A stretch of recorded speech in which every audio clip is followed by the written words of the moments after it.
Hello and welcome everybody. Ooh, I am blown out. Let's fix the lighting a little bit, shall we? I look like a ghost. Let's get those down a little bit. Let's put it on the backlight. Hello and welcome everybody to the Jank Drawer. I am Sam. This is the Jank Drawer. And today, like every Thursday, you're joining me here on a lovely 2 p.m. MST to talk about game design and story design and to play some Darkest Dungeon, which I think is going to be a lot of fun, and I'm actually really looking forward to this one. For those of you that were here last week, you can recall that we had quite a spike in difficulty towards the end of our run here in Darkest Dungeon, where we were having people dying left and right, we were losing all kinds of characters, and so we're going to need to, really settle back in, figure out what we want to do, and find a way to continue playing this game and hopefully get across the finish line. So I think we're really, really close to being able to finish our all bosses, all DLCs run, but we are just not quite there. We have 2 more bosses from the Crimson Court that we need to do. We have 1 more boss from the Colors of Madness. We have the Shrieker fight that we need to do at some point. We have the Bandit incursion. We have the Wolf fight. We haven't found the Preacher yet, so we have to kill him at some point, and I don't know where we're going to find the Fanatic or how we find the Fanatic. And then we have most of the veteran dungeon, or no, champion dungeon bosses still to fight. I think the only one that we've killed so far is the Necromancer, which is the easiest of them. Then we've gone in to try and fight other ones and then just had our team immediately blown up. So we're going to try and look into what kind of things we want to do and what kind of things we want to work on for there. And that's what we're going to be doing. We got some other things that I want to talk about and take care of before we get to that point on stream and all these other things. Specifically, as we've been doing the past couple weeks, where we start this off with a conversation about like game building, world building, storytelling, things like that. I have a really good one chalked up for today that I'm really excited to talk about from one of the D&D games that I've been running and that I think is going to be a really good teaching and learning opportunity. So we're going to do that, and then I have updates from yesterday. For those of you that were here yesterday, honestly, I think it was one of our most viewed streams ever. Our 9 to 1 stream avenue. That was actually really fun.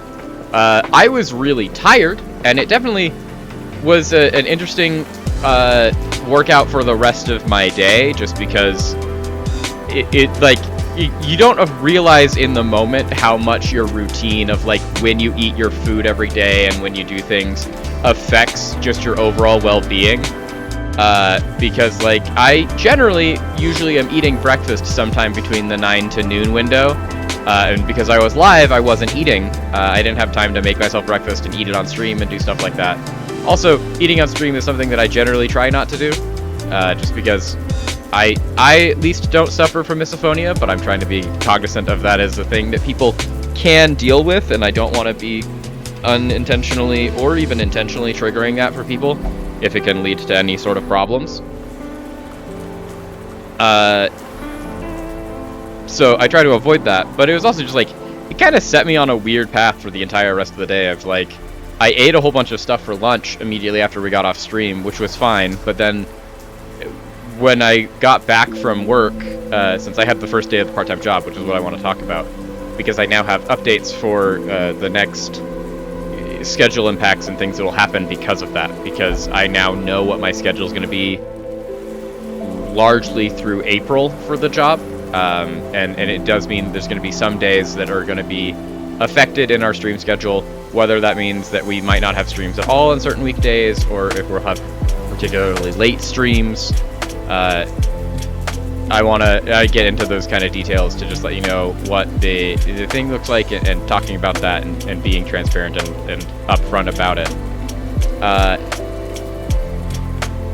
Yeah, and so I did all that, and like it wasn't even like yesterday was actually great. I had a really good time. I got to meet the team that I'm going to be a part of. I got to just spend a lot of time talking to the person that's going to be my supervisor, getting a tour of all of the facilities that we use for the job, And I was only really there for like a little over an hour, maybe like hour and a half at most. And between being like, I was honestly, my commute was longer than the time that I was there, because I took the train, and the train station isn't that close to my house, but it's not that far. And the whole commute was like from my front door to my new job was an hour. And it was only really an hour because I had to wait like 20 minutes for the train to show up. So that was like my wait for the train was almost as long as the entire train ride. But on the way back, I was getting back, and I had been, sitting on the train, reading my book. I was reading Spell for a Smith, which had been recommended by the mod and my close personal friend, and honestly, a very integral part of what we're doing here at the channel. Rat King, which was fantastic. Wonderful rec, cannot recommend it enough. I'm really, really enjoying that story. And I got home and I was just like, I had done a full stream and I'd done an additional job that day, but I came home and I was like, I'm starving, I'm feeling like hypoglycemic, I had a headache starting, which, like, as you all know, because I talk to you about this all the time, of like, especially now with the diagnosis of the migraines, I have to be more cognizant of like, hey, what is a headache trigger? Is this just going to be a headache, or is this going to be like a full-blown migraine? What do I need to do about it? What's like the treatment options we need to look for here? And so it's one of those where I'm like, oh, I might be a little bit more trying to juggle both of these things might be a little bit harder than I thought it was going to be. And it might have a little bit more of a knock-on consequence of when we're trying to talk about what we want to do. The job that I picked up is that I'm going to be a proctor for a whole bunch of tests at the local med school. I think I've mentioned that a couple of times now. And so what that is going to mean is that currently I know what my schedule is going to be between now and the end of April. I have an idea of what my schedule is going to be through May and June as well, because they have their tests planned out that long. But like for the next 2 months, I have a test that I'm proctoring on the 17th. I have a test that I'm proctoring on the 12th of April and on like the 24th of April. And all of those are going to be like full day things, like 8 to 5. And so it means that on those days where we usually have been streaming from the 2 to 6, I'm not even going to get home from work until probably 6 p.m. at the earliest. And so if we're going to stream at all, it's either going to have to be an abbreviated stream, or we might have to move on those weeks that we're doing it, our Tuesday stream to being like a Saturday bonus stream or something like that. I'll have more details once we actually get to it, but I go into all this to say I'm really excited about the new opportunity. It was a lot of fun to meet all of the people there and to meet the team and to see how excited they are to have me, and honestly how excited I am for having the job. I've been very upfront about the reason that I started this whole project is because of how just kind of unstable I've noticed it is trying to find a job in the current job market, especially in the field that I'm looking for in like project management and engineering technician, like the things that I have training and expertise in, or even trying to find a job in something that I have like professional training in, of like video editing and television broadcasting, or using all my languages. Like, it's just hard to find a job in general. I've been applying to several jobs a week for months, and it hasn't been without interviews. I've gotten lots of interviews from various different companies along the way, but this is the first one that I got an interview in 2026, and it's the only one that's ever even offered me a position. And I've been actively looking since August of last year, and so it's just like, I'm so thrilled just to have something to go and do and to do stuff like that. Not that I'm not loving this, but this is something that I created for myself to be able to go and have something to do every day, with the hope that eventually it could pay me money to do this, and that I'm going to continue tracking it so that it can be. But along the way, I need to find something that actually can pay me money for a good or a service that I can provide to help keep the boat floating until this can be able to become a primary revenue stream. And so that was a lot of fun, and I really enjoyed that. And so I just wanted to say I'm excited. I had a great day yesterday, but also even doing the limited amount of work that I did yesterday, which is mostly just like onboarding, and I have some more work that I have to do today after stream. Of like I have a whole bunch of stuff that I have to do onboarding wise to get set up with like the payment system and to get into the system where I can put my hours in and doing all of my time card and my getting on the internal communication channels and stuff like that I wanted to do yesterday. And then when I got off the train and got home, I was like, I'm so hungry and I have such a bad headache that the only thing I can think of doing right now is treating the immediate problem. Like I ate an orange and drank a Dr. Pepper and sat in the dark until I felt like I could stand up long enough to make myself dinner. And then I made myself dinner, and then by the time I was done with dinner, all of my friends were over to play D&D.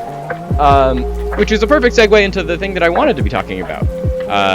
As I've mentioned several times here, and especially in our Thursdays where we talk about storytelling elements and we talk about all these things, and I've alluded to the fact that one of the things that I do most in my life at this point in time, and for the past several years, is I run a whole bunch of Dungeons & Dragons campaigns. At any given point, I can be running up to 4 games a week. Right now, I'm on hiatus for actually several of them for various personal reasons amongst the group that are completely understandable. Like, that's just the thing. It's like what we talk about a lot here, and what I've talked about a lot on my channel when I make my Behind the Cardboard Curtain videos, which I want to start making more of those again, and that's what these sections are hopefully going to become, is just more Behind the Cardboard Curtain videos once I get better at recording the VODs here and then chopping them down and making them into videos. It's a process that we are still polishing and developing, and by we I mean me, since I'm trying to do all of the work by myself. But one of those, and one of the most long-running one of those, is my midweek game. I call it that because it's kind of a toss-up every single week. You can flip a coin on whether we play Wednesday or Thursday, but we've been playing pretty much every Wednesday or Thursday for almost 3.5 years. And it's all been the same game and the same campaign, which has been a ton of fun, but it does mean that we're getting into some pretty crazy parts of that. And for some context on it, this is a D&D. It started as 5th edition. It has slowly morphed into a combination between 5th edition and 5.5, which is the new official term for the 2024 Dungeons & Dragons supplements to the original 5th edition system. And what we have been doing is we've been telling a multi-year epic focused on the lives of our 4-player characters through the world of Eberron. Which is one of the official worlds of the Dungeons & Dragons canon. I could literally spend hours talking about this world, and maybe we'll make a video at some point, since it's something that Rat King has been suggesting we do, is I just start making more videos, and we start talking about them on stream like this. Because I've done a lot of research into what these are, and I've read a lot of books and a lot of articles. But at a high level, Eberron, in a short pitch, if I were to put it into 1 to 2 sentences, is a world of wide magic, not tall magic, with heavy pulp and noir themes, and Magitech, not steampunk. So there's a lot of technology and a lot of things where it's very much that definition of, at a certain point, there is no true delineation between advanced science and just magic. And this takes this to a literal conclusion of, like, they have magical bullet trains and flying airships, but instead of doing that with the laws of drag and lift, like we do for airplanes or for electromagnetism, they do it through magical sources of binding of elementals to power badger rings, or channeling lightning spells to make electromagnets to create these bullet trains that they quite literally call lightning rail. And the core kind of ideology and mythology behind this entire system is that they believe their world was founded by 3 progenitor dragons, Eberron, Sybaris, and Kyber, that were the only things that existed in the beginning, until Kyber killed Sybaris and then was imprisoned in Eberron. And And so that is how they talk about their cosmology. Eberron is the name for the dragon, but also the world that they all live on. Sybaris is a dead god that is basically a whole bunch of detritus in the sky that create a asteroid belt around the planet, inside of which are the 13 moons of the world. And then Kyber is kind of their underworld, their Hades analog, underneath the ground. And if you venture deep enough into the tunnels and caves beneath the surface of Eberron, you eventually will enter this horrible realm that is denoted as Kyber. Just as a brief introduction to Eberron. And so a lot of the themes and the stories that are told in this are heavily inspired by, like, Pulp Fiction's, not the movie, but the genre type, where it's just, like, recurring bad guys and antics, and in every time the heroes fight an enemy, they eventually will win, but that's after they've met that same enemy 4, 5, 6 times, and every single time they've been foiled, but then they come back stronger and better and bigger and all that stuff. And then you're also throwing in noir, so like detective themes and ideas behind, like, the general idea is, like, when you're trying to run a game in Eberron, always try to accentuate even more than you think you should. So if you are having a fight on an airship, that's great. Very Treasure Planet. But if it's in Eberron, instead of being just like the Treasure Planet of, like, the pirates show up and there's an airship here and you're having a fight on the deck of the airship, if it's Eberron, that airship's also on fire and probably crashing. So just always try to push and elevate your stories to things like that. And so after 3 years, we've been able to do that, and we're getting very close to the end of our campaign. And along the way, I've had a lot of opportunities to design a whole bunch of things and to make a whole bunch of stuff homebrew, because while it is an official setting, because of the creative setting contest that was won by the designer of this, Keith, I just forgot his name.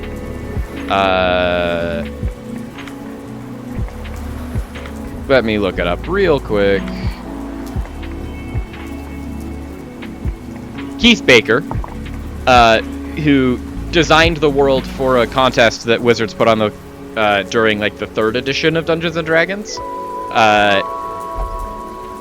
We've had a couple of books to talk about it, of, like, source material and stuff in 5th edition, but it's definitely not, like, their flagship.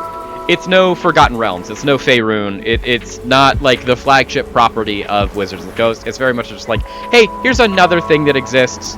We'll talk about it every now and then. Some people really, really like it, aka me, but it's not, like, the most popular thing in the world. But I am a really big fan, and so I wanted to set our things here. But because it's not, like, Forgotten Realms, where there's a million resources for it, I've had the opportunity to build a whole bunch of things homebrew and to do stuff like that. And that's kind of what I wanted to talk about today in our Behind the Cardboard Curtain segment of today's video and today's stream. When I am given the opportunity, which is what I want to phrase this as, because I do feel privileged that I've had the opportunity to run this game for these good friends of mine for so long. And honestly, it's a little bittersweet that it is coming to an end so soon, because it is coming to an end in the next, like, 3 to 4 sessions that we have, and I've communicated that with my group. We've been able to tell such fun and narrative stories, and to do so, I've had to go into my bag and learn how to make a whole bunch of homebrew and specifically handmade for this campaign items and feats and traits and monsters and things like that, to figure out how to best balance the narratives of my players, because all of our things here are not out of any module. It's entirely built off of the stories that my players wanted to tell. Because I have 4 beautiful, wonderful players that all came up with very, very interesting narrative hooks and very interesting plots that they all wanted to explore. I have 2 brothers in game, not in real life, that wanted to explore the impact that the massive 100-year civil war that just happened had on their lives. having it be they were survivors from the Fallen Kingdom that had been separated. You just got the mobile notification. Now, how rude of the mobile notification, the Rat King. We've been live for 30 minutes. I truly think that the mobile systems are just trying to, shame you and you alone. It's crazy because you missed the part where I already glazed you for your amazing recommendation for Spell for a Smith, because I read the entirety of it yesterday on the train.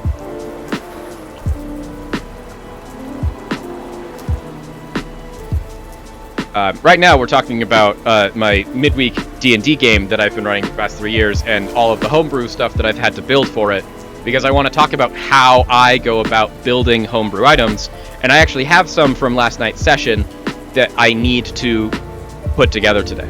It was very good. Not only did I enjoy it, I loved it. It was one of the better things I've read in a long time. It's a very, very good one. I like the way that it very gently and authentically treats severe social anxiety and past trauma in a way that is very much not like trying to sugarcoat the problem, but is being very realistic about it, and then very compassionate in the way that they address and deal with it, and having a very real amount of miscommunication around it, but also such earnest willingness to move on, become better, and work through it together as a pairing.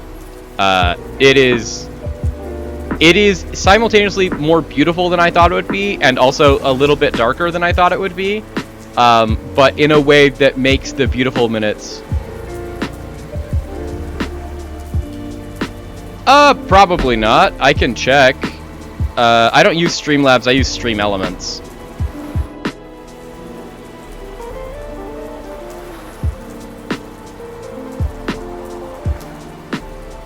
It is a great narrative. It is fantastic.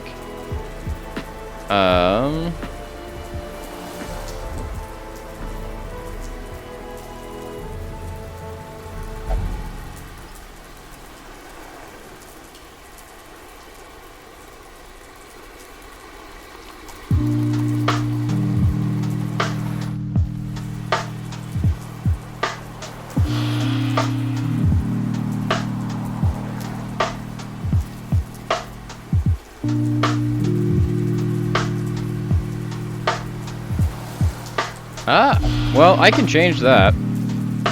Googling it, it's something that I apparently have to change on the Twitch side, not on my OBS side. So let me figure out how to do that.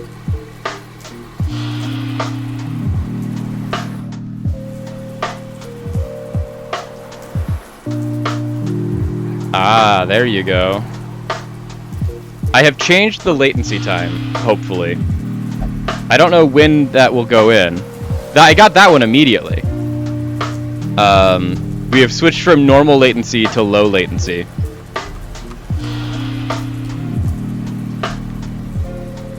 So hopefully that is an improved experience for everyone, but...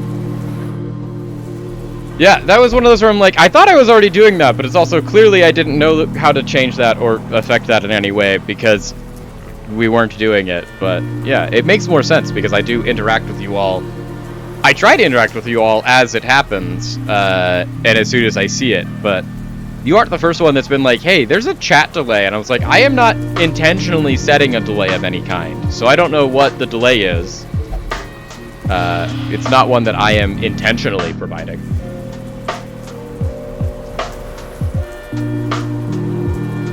It could be. I mean, it all depends on how fast I'm reacting to these things, because I am reacting to your messages the second that I see them. And if that is not immediate on your end, then it is probably something that we are going to have to either restart the stream, which like we could do, but I don't necessarily want to do, or it'll just be in place as of next stream, which I think is going to be fine.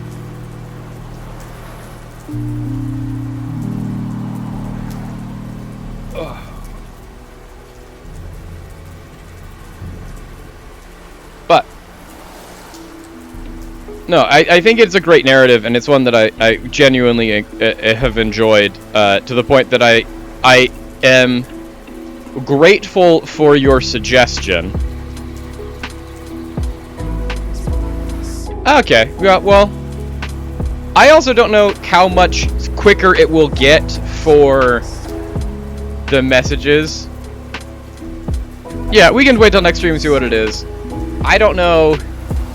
Since the other thing is it could be a latency issue on my side, because as much as I'm trying to stream and it's going to be great, and I have enjoyed our experiments up until this point, I also don't actually have the best internet in the world. I mean, we do have Google Fiber, but we had like a weird setup to our Google Fiber at my house where it was just like,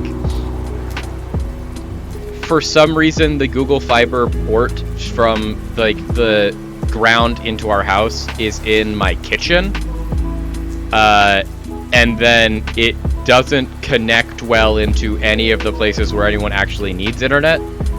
So we just have mobile like Wi-Fi repeaters all around the house to try and make it so that everyone can have internet that I live with to the best ability, which is great because it works generally pretty well. But it could also just be on a whenever I have a weird technical thing happen, either on my stream or on my phone or any of those things, I usually chalk it up to the fact that I have two different things that are conspiring against me in a grand conspiracy. Honestly, a mesh Wi-Fi router setup probably wouldn't be the worst. Because the grand conspiracy about where I live and all these things is the weird input to the house from the house doesn't even have Ethernet ports. We have television, like antenna television ports all over the house, and then we have landline ports all over the house. Heck, we have at my house we have holes in the wall for a central vacuum system.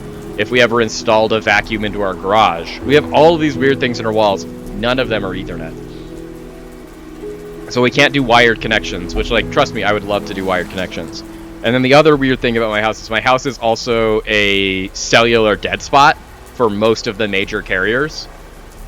So it's one of those where, like, whenever anything goes wrong, I'm like, hey, it could be the weird Wi-Fi system that I've got going on here, and it'll just cut out sometimes. Or it's the fact that cell reception doesn't exist at my house. So, like, if anyone ever tries to give me a phone call, I always have to be like, hey, this could cut out at any time. Is there a way? Yeah, I think the closest repeater to me is further away than even the longest Ethernet cord would could. I could look into Mocha Multimedia over Coax Alliance. We do have coaxial set up throughout the house. Yeah, I could look into it. I just have to go across like the entire floor of the house I'm on to get to our repeater. Is the one where I'm like, I don't necessarily want to Ethernet my way in. Yeah, you could probably get up to 300 feet. I just have to take that 300 feet all the way across my house. Which is the where I'm like, there's definitely a cable long enough. It's then I just have to run cable that hopefully doesn't get in anyone's way across the entirety of the house, which seems like a lot. But I don't think that immediately changes. Fair. We could do that, but no. Currently, it hasn't posed any issues for the stream as far as I know. My bitrate's coming in very well. We're not dropping any frames. We've come a very long way with the hardware improvements that, like, we're doing great. The latency is very much one where it's like, literally when you brought it up, I went and checked the background settings, and it was, there's a low latency button that I had never hit, and now I have hit it. It might not be in effect for this stream. It should be in effect by next stream. It should be fine. But also, it's the jank drawer. A bridge to cross when we get there for sure, but also, we're the jank drawer. It's supposed to be a little janky in here. If everything was too good and too precise, like, that would be a brand risk. Agreed.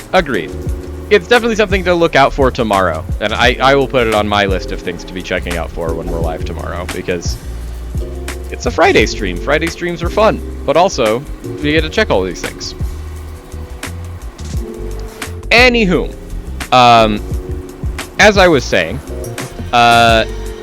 in the course of the past 3 years, I have spent a lot of work building a lot of things from scratch to be able to tell the crazy, rapidly evolving story that I have been weaving for 4 of my very close friends in this D&D campaign set in Eberron.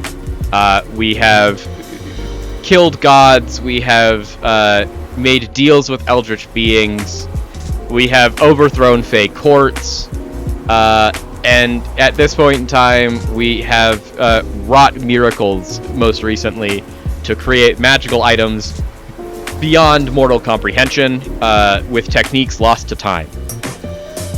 So, standard, Dungeons & Dragons plot stuff.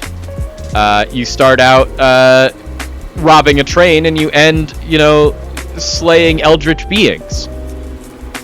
Is just how it always goes. But as part of that, one of the things that I think is very interesting and very fun in all of these games, and some of the things that is one of the most important skills to have, specifically if you're trying to do independent...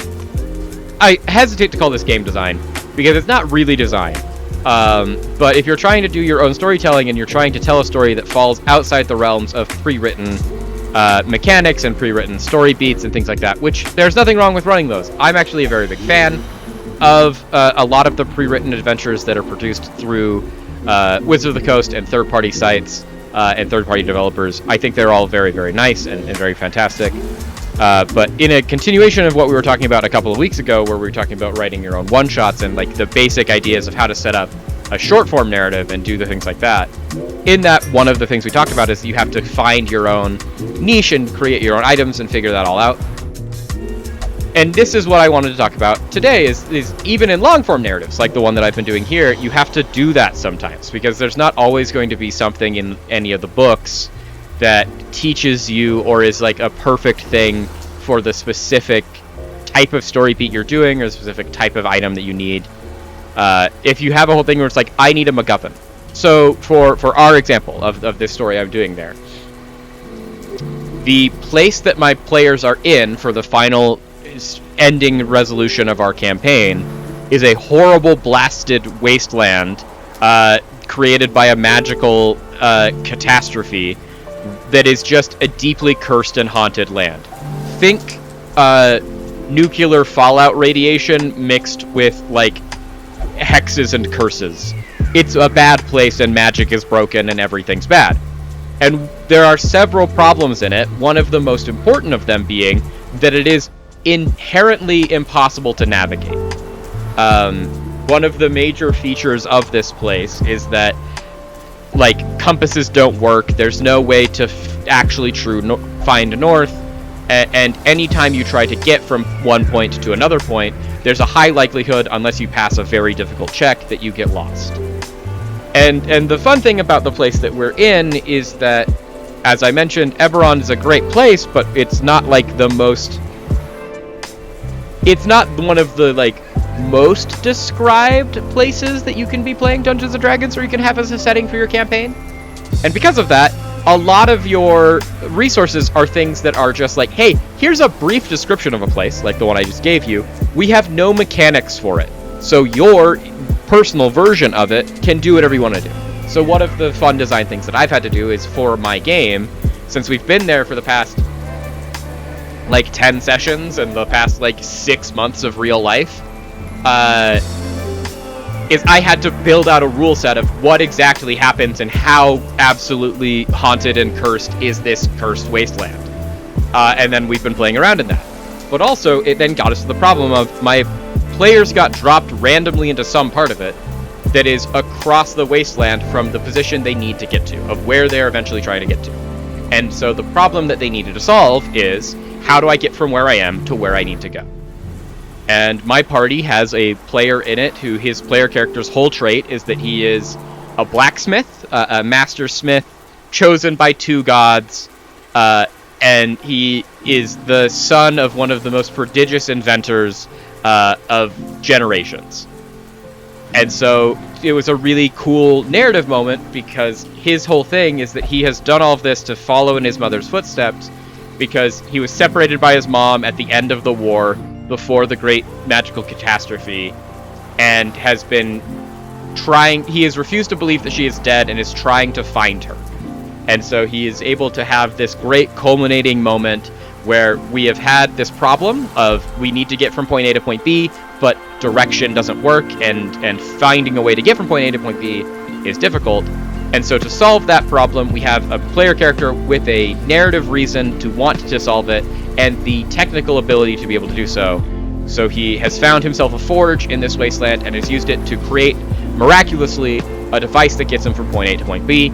He has a whole bunch of narrative reasons for that we've been building over the past several years, of like finding his mom's designs for these prototypes in his dream, smuggling them out of the dream realm, studying over the past several years of like trying to figure out how they work and how to even be able to make them, and getting to the point where he's now gotten into a perfect confluence of decisions where in this place, even as cursed as it is the only place where there's enough just raw magic available to attempt to make this horrible, this massive eldritch machine, which is in fact 3 series of eldritch machines.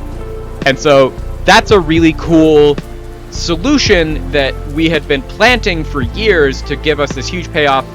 And what I wanted to talk about today is, now that we've done that, the problem that now I have to solve as the storyteller and as the DM for this group is I've had my players already jump through all of the hoops, they've done all of the work, they've made all of the checks, and these things have been built.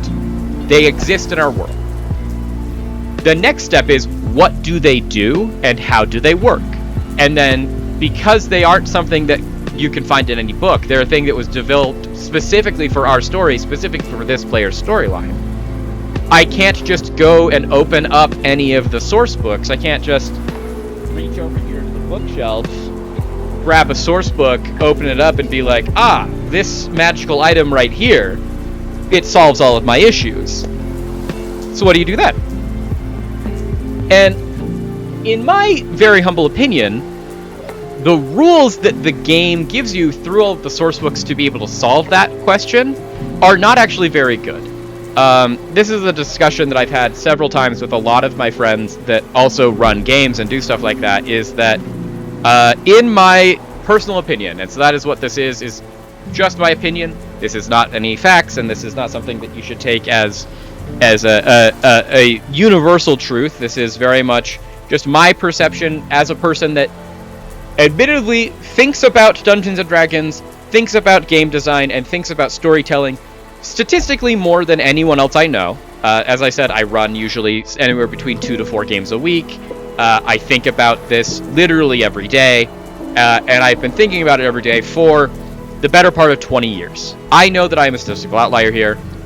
I think that while the D&D 5.5 update across the board is a dramatic improvement over the 5th edition base rule set, I think that there was a lot of very good and very powerful changes and great lessons that were learned by the people at Wizards of the Coast over the past decade since the initial release of D&D 5th edition, that they have made dramatic improvements on. The one thing I think is a great loss to the game and is a dramatic decrease in quality and usefulness and just ease of use to this is that in the pursuit of a greater synergy between core rulebooks, they have sacrificed a lot of important and useful information in the section that used to be titled I am not having network issues. This was a long conversation that we had talking about the latency in the stream, and the fact that I didn't have the low latency button clicked. And because I didn't have low latency, we've now turned that on. We don't know if it's actually affected the latency for this stream, but it's also then just me complaining, oh, hi, Grandma.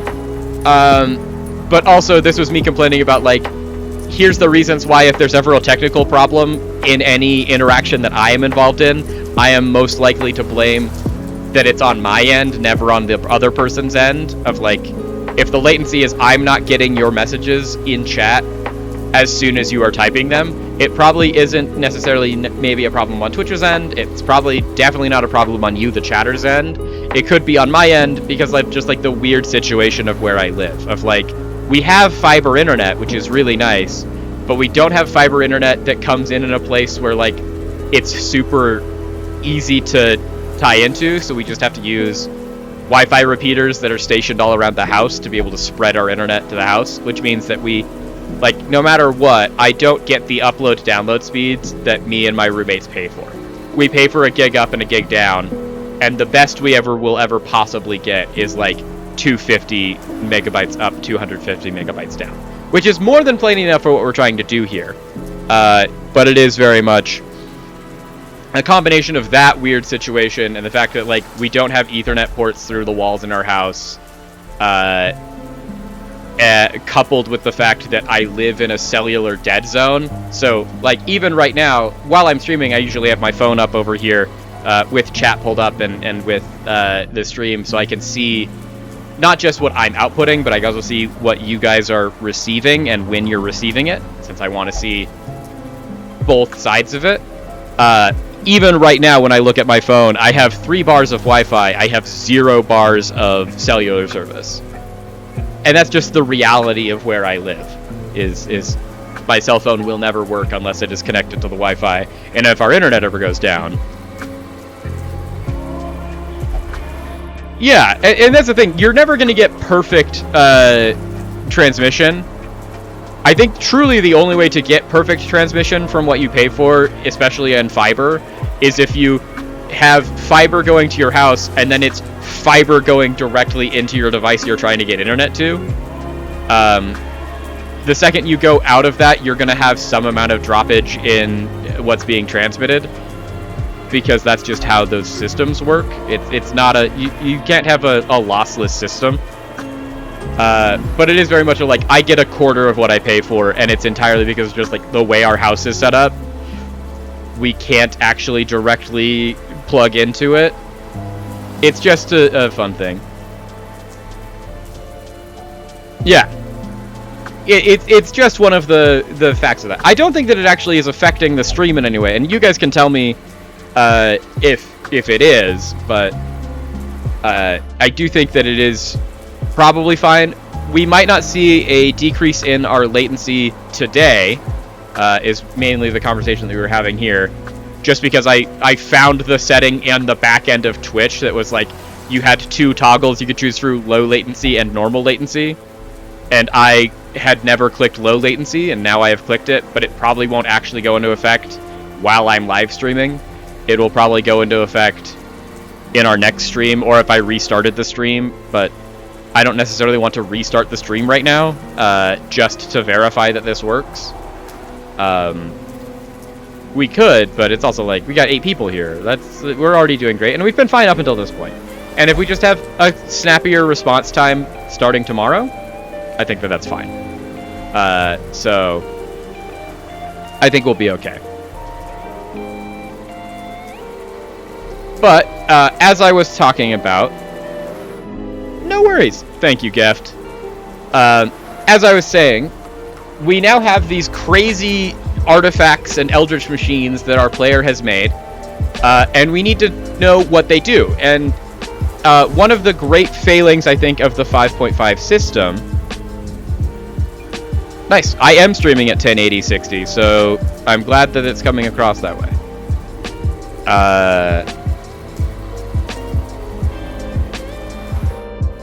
One of the great failings of 5.5 is, I think that in the approach of trying to make it easier and simpler for anyone to pick up the books and learn how to play the game, they have completely butchered the ability of the Dungeon Master's Guide to teach you actually how to move out of being a Dungeon Master or a storyteller that can tell a pre-written adventure into learning how to build your own. This is one of those things where, like, I think it's a very personal gripe as a person that has learned how to do this largely self-taught, but using the books and the resources from the beginning of my playing career, which is in 3.5 all the way through 4th edition into the original 5th edition, is that of all of the Dungeon Master guides that I have ever owned and read, two different categories. The 5.5 Dungeon Master's Guide that came out in 2024 is, I think, the easiest and most approachable of those books to ever read, which I think is a great disservice for the Dungeon Master's Guide in general. And let me defend that point. Since I've had to have this defense, I don't think that it is a bad idea to try and make the game of Dungeons & Dragons, or any tabletop RPG, more approachable to a wider audience. I think that is a net good and a net positive, and I do think that 5.5 is the most approachable and easiest to learn and pick up and read set of rule books that we have ever had. My point is that I think that that is a very good service and a great thing to provide for the basic rules, for the player's handbook, for the things that are very much just like, these are what you need to learn and you need to own to just have a bare minimum ability of being able to play. Since, like, very honestly, you don't need anything to play any of these games. The entire point behind tabletop RPGs and storytelling in general is that all we are trying to do is recapture that feeling that everyone had when they were a child and on the playground and playing make-believe with your friends. That's all we're doing. And what tabletop RPGs do is they try to give you a framework and a system of rules that you can use to easily communicate your intentions of the types of stories you're trying to tell and the types of narratives that you want to perform, and then mechanics on how to tell those stories. You just need $100. You don't even need $100 of dice.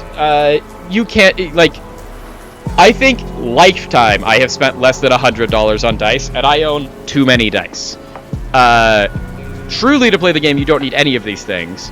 And Dungeons & Dragons, to their credit, tries to go to a long way of making that possible, in that they have a very comprehensive, free to everyone. You just have to go onto their website and you can download it. It's a PDF. It's like 115 pages long. That is just the free basic rules. Yeah, 3D print your own dice. They're definitely cheaper that way. Or to the credit of one of the people that I've had the opportunity to teach how to play these games in the past several years, he was very much one of those of like, I'll just make my own dice and they can be weighted. Go for it. Do whatever you want. If you're trying to cheat at, we all play make-believe and have fun together, like, that says more about you than it does about me. And also, if you want to, sure, none of this matters anyways. We're just here to have fun. And if having fun is cheating for you, go for it. There isn't really any cheating in the game to begin with.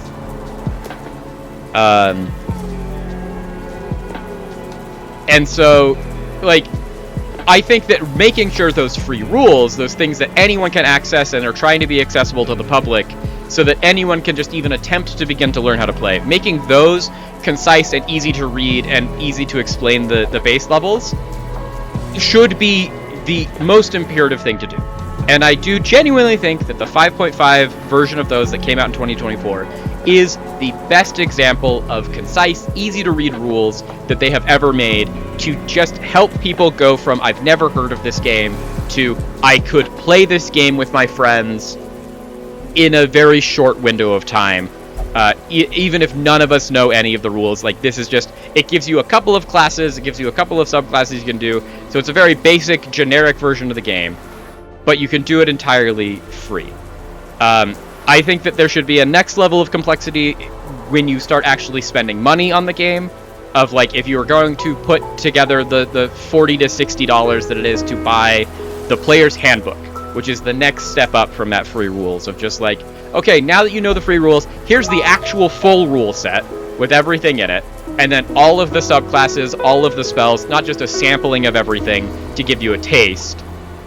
I think that should inherently be a little bit more complex. Like, it should be like, hey, this is still approachable for a person that doesn't know anything and wants to just try and learn from this. Go for it. But I think there should be a little bit more abstraction. It should assume that you've read at least something, or you've watched a YouTube video going over the basic rules, or you have some basis that you're going off of, and you can get a little bit more into the abstract nature of these things and being like, okay, here's the next layer of complexity. And with that same pedagogy, I think that at the highest level of complexity should be the Dungeon Master's Guide. The Dungeon Master's Guide is a completely optional, like, I didn't buy a Dungeon Master's Guide until I think 2022. No, 2021. And I've been running this game since 2004. And until then, it was like I had read Dungeon Master's guides that I'd either like borrowed from friends, or my cousin owned one that taught me how to play D&D, and I read his copy when he was in town. I would look at them in libraries, I'd look at them in bookstores, things like that. And historically, the Dungeon Master's Guide has always been this. Let me paint you a picture with my words. That's what I do. I'm a storyteller. Let me use my technique to tell you about it. The Dungeon Master's Guide was a completely optional, you did not need it to play the game. It didn't have any, it had additional rules, but it didn't have anything that you didn't already have in the player's handbook that were like necessary. This was all just on top of what you had in your player's handbook. Here's what else you would need to do, because it was not built for every player to read it. It was built for one person at the table, who was going to be the person actually running the game, to have an entire extra toolkit of optional rules that they could use to make their specific game unique and individualistic. It had generally like, here's a list of poisons, here's a list of every magical item, here's a list of traps and what kinds of traps and how deadly they are based off of the level of your party. And it had what is notably, even all the way up to the 2015 version, been what I arguably think the most important chapter or section of any of these books for a Dungeon Master, known as the DM's Toolbox.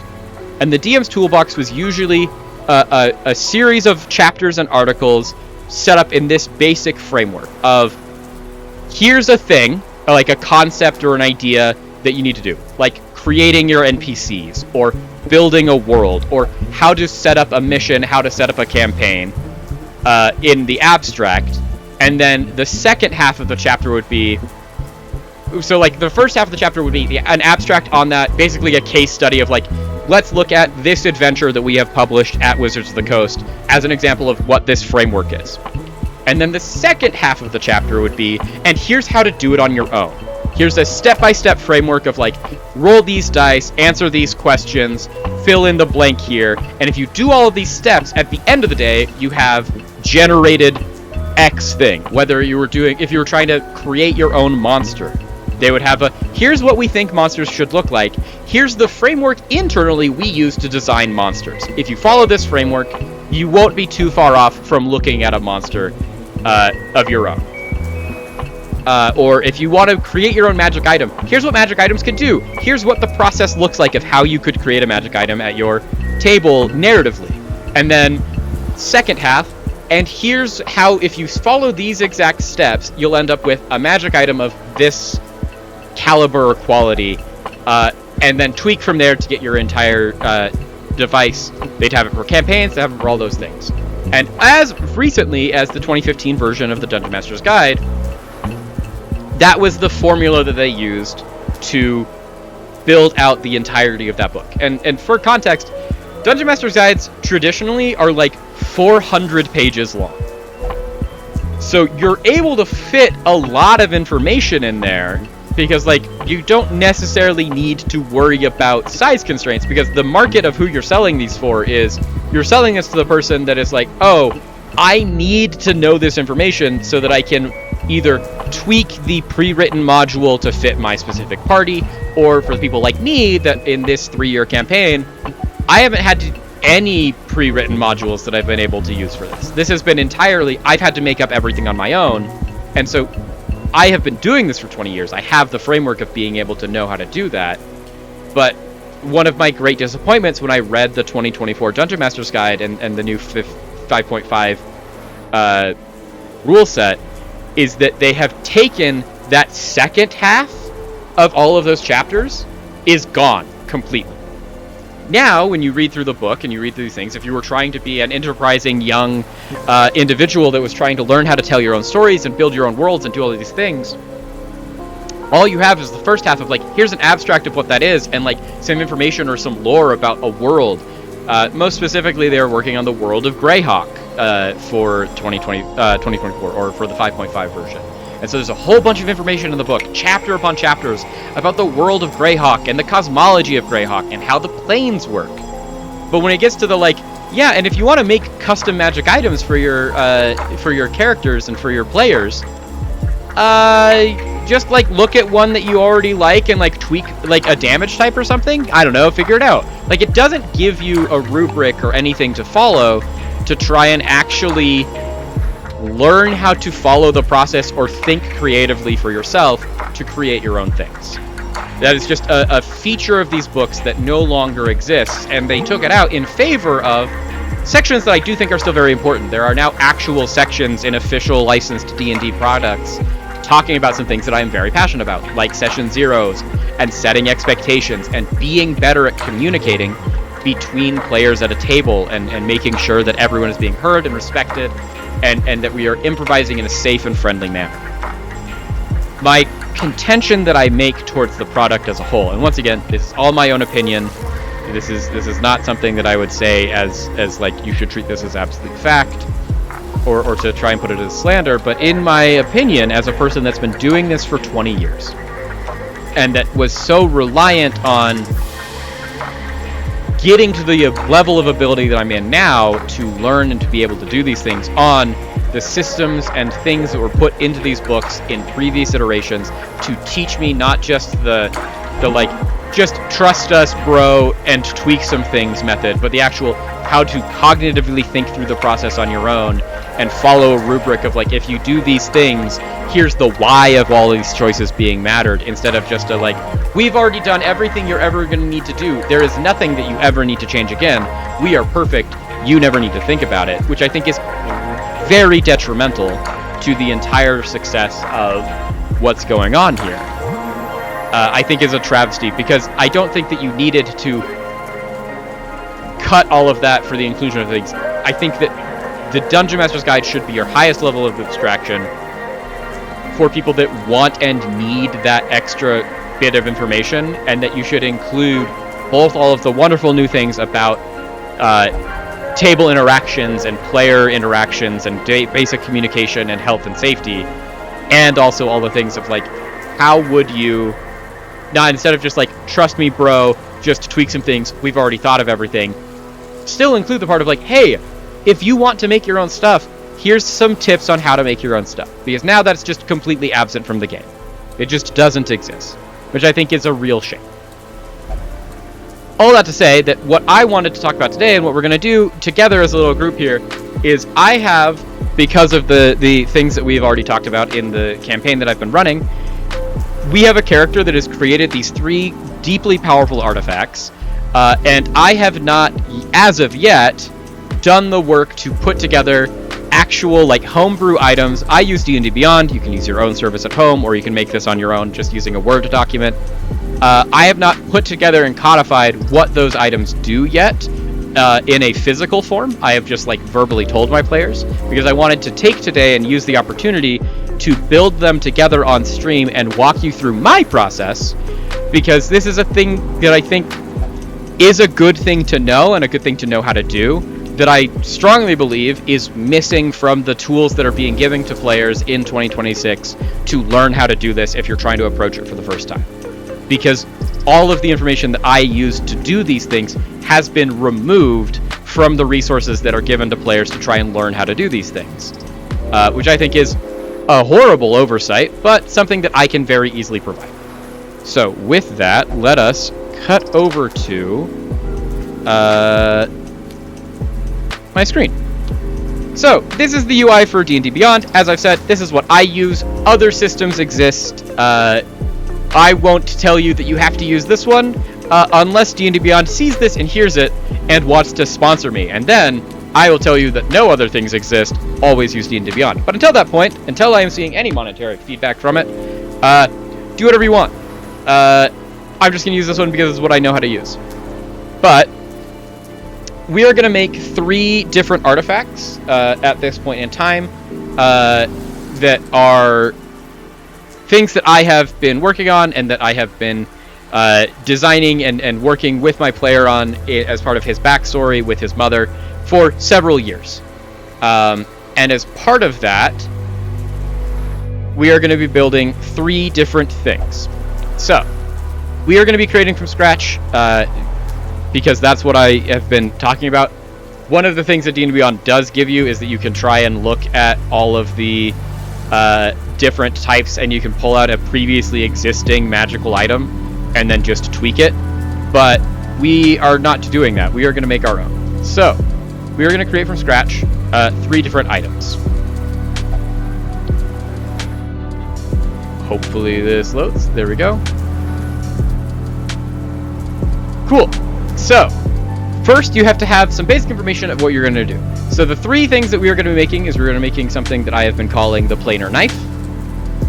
Then we are going to make something called the Astral Layrite, and then something called the Eldritch Heart. These are 3 items that go all together into a massive machine that our players are using to navigate through the Mournland, which is this post-apocalyptic wasteland that they find themselves in currently. Each of these things have a thing that they do, and then a series of randomly generated things, because what we are going to be making is there are multiple types of rarities for items in Dungeons & Dragons, and this could also be in whatever system you want to play and in your own stories. Basically, just think to yourself of how many of these might there exist in the world, how hard are they to acquire, do they exist? And for our intents and purposes, what we are going to be making is the most rare of those artifacts, which means that there probably isn't anything else in any of the worlds that does exactly this. It's one of a kind. Either the way to make it has been lost forever, or there's things about it. For a great analogy or an analogous look on it, think the One Ring from Lord of the Rings. There's only one. No one else knows how to make it other than Sauron. Depending on your worldview and at what point you are in the story, he is either dead or alive, or some weird point in between. So no one else can learn how to make it other than him. And they are one of one, and they have some weird, intricate way that you have to go about to destroy them. And so we are going to make a series of artifacts here. And artifacts have very fun rules. In fact, let's pull up...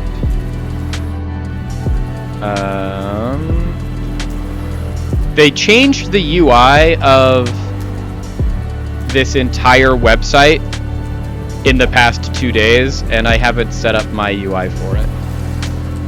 Let's pull up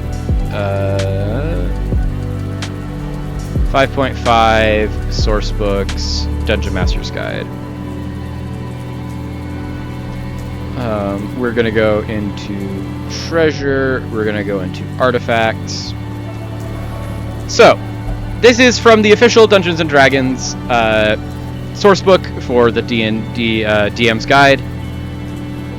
Artifact is a unique, singularly powerful magical item with its own origin and history. It could have been created in the midst of a crisis that threatened a kingdom, a world, or the entire multiverse, and carry the weight of that pivotal moment in history. Some artifacts appear when they are needed most. For others, the reverse is true. When they are discovered, the world trembles at the ramifications of the find. In either case, introducing an artifact into a campaign requires forethought. It could be an item that opposing sides are hoping to claim, or it might be something that adventurers need to overcome their greatest challenge. Ours is the latter. We have created these artifacts to overcome our greatest challenge, get us to our final boss, and hopefully use it to help defeat the final boss. They are plot devices, not magical items, things like that. But, so, in addition to their defined properties, which is what we're going to start with, of like, what is the thing that this thing does, they have other properties that are either beneficial or detrimental, and you can choose such properties from the tables in this section or determine them randomly. You can invent new beneficial and detrimental properties, and so it gives you a whole bunch of tables of things that we can use. I have, with my players, letting this be a collaborative thing, we have determined already what all of our minor beneficial, major beneficial, minor detrimental, and major detrimental properties are going to be for these things.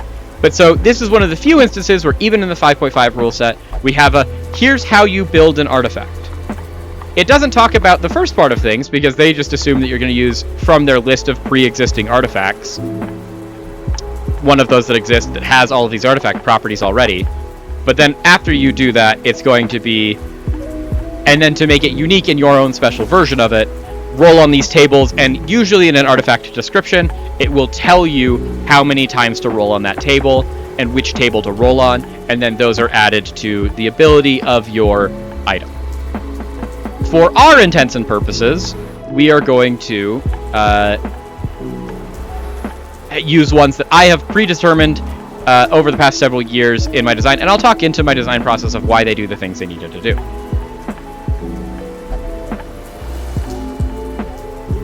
Sorry, I've been talking for an hour straight.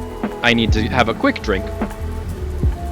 But so, there's a whole bunch of things that this can do. So like beneficial properties offer to anything of like random proficiencies in skills or immunity to conditions. It allows you to cast spells sometimes. To major beneficial things where it's just like it can increase your stats. It can make it so you heal every turn. It can make it so that you can cast higher level spells. And then detrimental things are just like it can give you disadvantage on certain saving throws. It makes you go blind.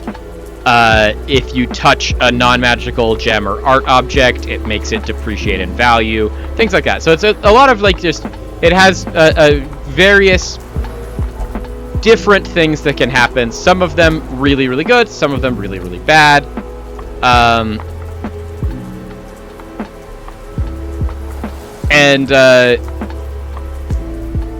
Anything can happen.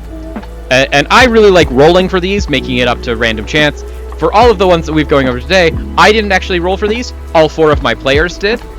So they got to help design and be involved in the design process of what their crazy powerful artifacts do specifically.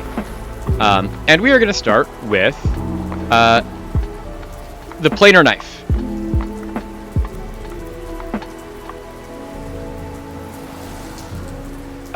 We'll have this be version 1. Once again, for those of you that are familiar with product development or planning, design, or engineering in general, that is my professional background, and so I'm very much a big person of like version numbers and keeping rev counts and doing stuff like that.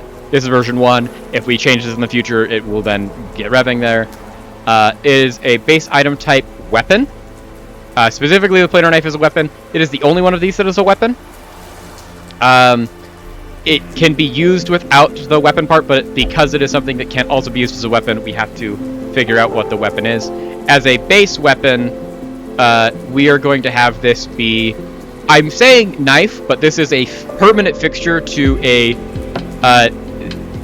picture in your mind a Volkswagen bus with 2 metallic arms coming out of the front of it, one of them a big lobster claw and the other of them a big knife. That's what this is. And so while we're saying knife, it's more akin to like the biggest sword that we can find on this list. So let's find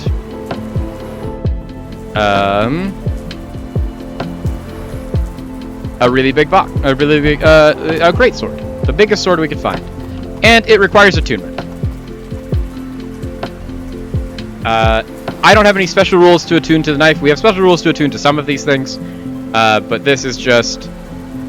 must spend 1 hour to attune to the knife. Okay, and so then we get into the description. And then we can do more relevant details once we've created the description, but the description is going to have most of the things that we need in it. First and foremost, we get to use some flowery language to figure out what it is. At this point, when I'm trying to design something like this, I try to figure out, as we already discussed, and as we were reading in the treasure description of what artifacts do, artifacts are plot points, and they usually are trying to help us solve some major problem. So, for ours, our problem is we need to get from point A to point B. How do you do that? There's several ways to do that. Do you want to do that by like physically having it be like a vehicle that you drive to get from point A to point B?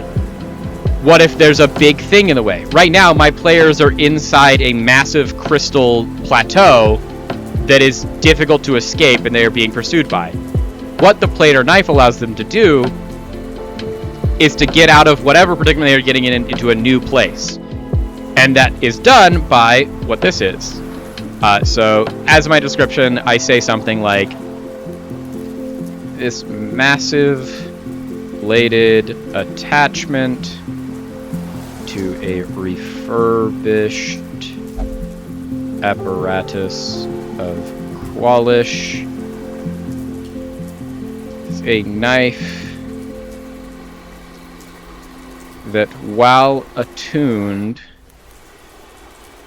vibrates at the many modulating frequencies of the gaps between the planes. While attuned, it allows its wielder... Now you all get to see my great shame of being unable to spell ever.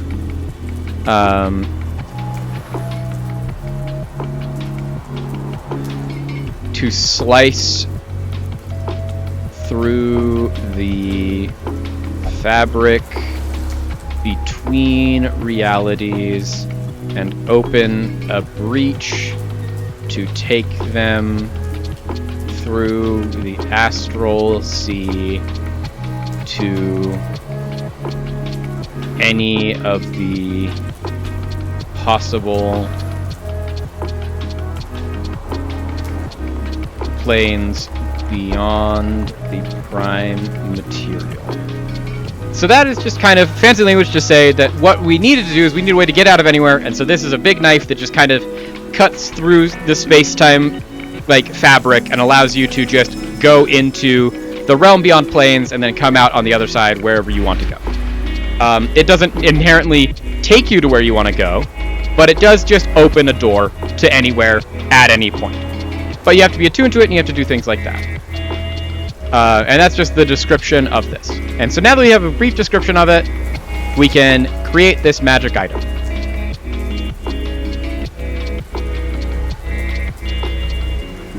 And now that we have created this item, we have a whole bunch of things that it can do. So we can once again refinish, like if we wanted to touch up a description, we can still do that.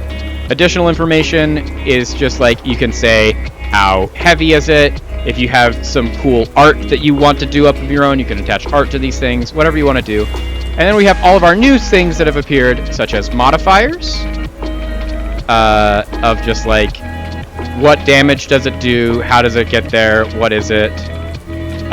So modifier type, we can do damage. We're going to have this deal force damage. It doesn't need an ability score. We'll have it be a D10 damage type, and we will say, let's say that it does 8 D10. So if someone gets in the way of the big knife while you're swinging it from your apparatus, they take 8 D10 damage. And so we can put that all in, and now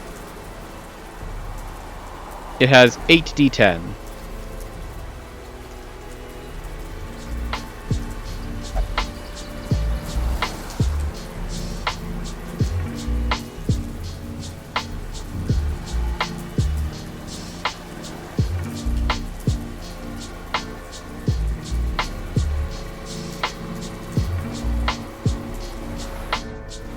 You can also add any conditions that it might give you. You can do spells, and so for us, we have... I'm going to pull the treasure over here to a different tab real quick, since I need to have it up on the other thing so I can consult it, since I have all of the things that our knife allows us to do. Since when we rolled for this, it rolled with 2 minor beneficial properties, 1 major beneficial property, and 1 major detrimental property.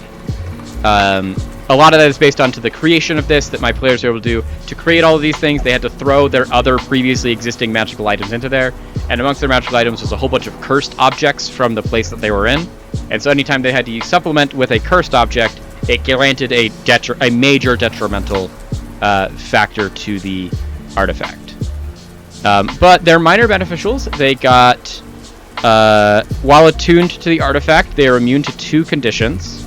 So if we add conditions here, we can add the charmed condition. And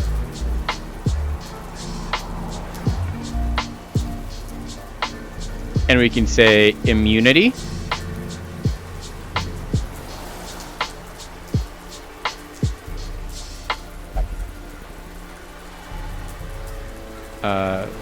We can edit that duration to see.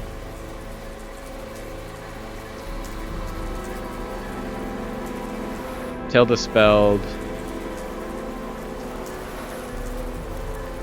until unattuned.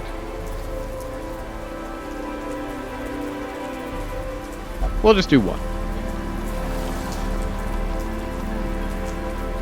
And then it also makes them immune to frightened.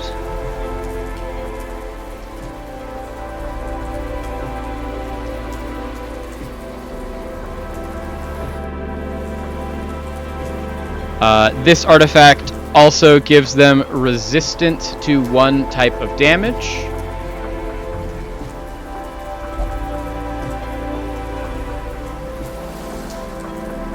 It doesn't do conditions there, so let's go back. Modifiers. There's resistance on here. Resistance to... I think we have picked for this one force damage.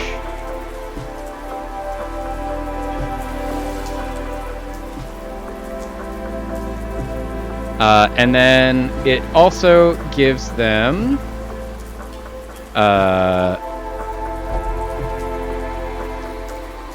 immunity to the blinded, deafened, petrified, and stunned conditions. So we have 4 more conditions to add. Blinded, immunity,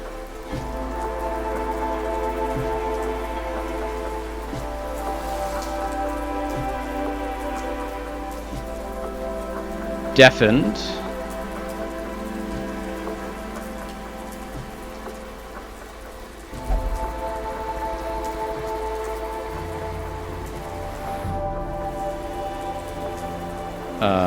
petrified,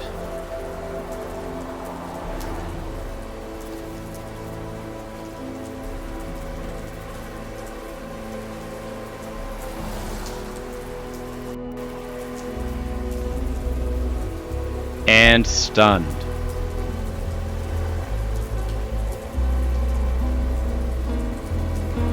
And so these are all the beneficial things that can happen to anyone that is attuned to this item. And then for their detriment,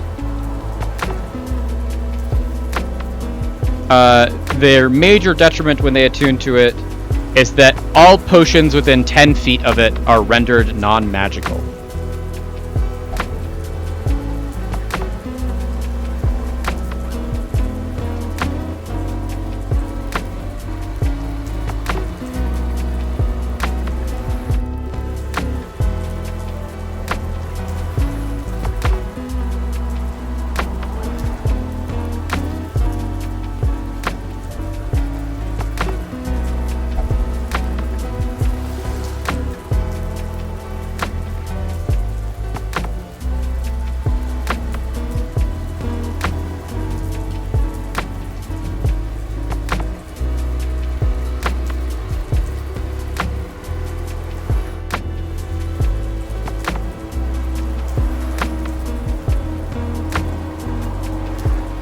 And so with that, now we have created our own magical item. And so like a lot of the theories behind this is essentially you start, at least in my philosophy, you usually start with what is the problem you're trying to solve, whether that's something that you're trying to solve for your player or in the narrative.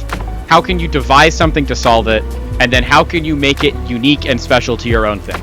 So in this case, what we were able to do is with the help of my players and rolling on all of these tables that we were looking at earlier, we have developed a thing that solves their problem. They're stuck in this cave, they need to get where they're going to go, and while they can cast very powerful magic, the magic is not reliable here. So they needed to create something that was unaffected by this place's magic because it was native to this place.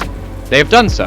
And so that now allows them to do all of the teleportation and the like traveling fast shenanigans that they want to do, but it doesn't solve the other problems, and that's where the other 2 things come into this. And we're probably not going to get into the other ones there, but I wanted to give you an example of this thing, of this idea of just like, these are the things that I think you should be able to have and that you should be able to do. And maybe I'll do a write-up on this that I'll post somewhere so that people can have access to it to fill that gap. But when you're trying to create your own magical items from scratch, I very much subscribe to the school of thought that you should start with a binary choice here of essentially when you need to create the item, are you doing it for one of two reasons? Is it something to fulfill a character's narrative story, or is it something to solve a problem in the narrative? And then you have two different ways to go through it. If it's something that is just trying to go along with a character, which I think is a very admirable thing to do, because I think that a very great way to reward your characters for playing in character and coming up with their own great rich backstories and narrative and arcs that they want to explore is to, at the end of their arcs or along the way of their arcs, give them something that is bespoke and built just for them. And then when you're going that decision tree, that should be your driving focus of what do I know about the character that my player is playing, what do I know about the player and what they're trying to do, and build something that gives them a narrative success and a narrative reward for all of their hard work. And then if you're going the other tree, you do what we're doing here. Of this is something where it's like our players need to solve a specific problem. And they've known that they needed to solve this problem for over a year in game time and for almost 2 years in real life. And so they've been working and working and working for real actual time to solve this problem of, we know that it is impossible to navigate the mists that separate the rest of the continent from the Mournland where they are now. And this was their way to do it. A blade that literally can cut through the mists and allow them to traverse them safely. And so now they have one. But it didn't solve their navigation problem. That's what the Layrite is for. It didn't solve the problem of how do you power all these things. That's what the Eldritch Heart is for. And so those are their own unique things, but it's very much, when you have a problem you need to solve, design an item that needs to solve that. And then, if it is something that needs to be an artifact like this, you can use all of the detrimental properties, you can do things like that. I have historically in my past also even used these tables of major and minor detrimental properties for regular, common, uncommon, rare magical items that I have designed as well, because sometimes it's just a really good idea of it doesn't necessarily maybe to have any more than one of these, but they could still be really useful to put onto a thing. There are also other ideas of trying to make it so your items are unique to, they were crafted by this specific type of people, they have these specific properties. There's a lot of fun things you can do here, but all in all, I generally think that this is one of the many things that often gets lost and can actually be a lot of fun. I'm going to save our changes while we're still here before I forget about them. But I think that a lot of people that set out on to try and tell these stories and trying to do these things, whether it's in games, whether it's in your own narratives, you get caught up and convoluted in the ideas of how in detail and how in depth it needs to be, or how much work you need to give yourself to be able to solve a problem.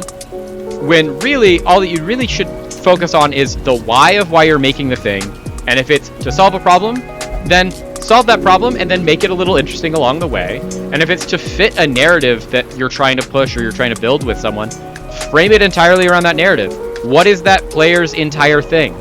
I've had players that I've built magic items for where one of my favorite items I've ever had to build was for a character whose entire story was that he wanted to become a master distiller and brewer. And so his whole arc was that he had heard of the fabled Brewer's Stone.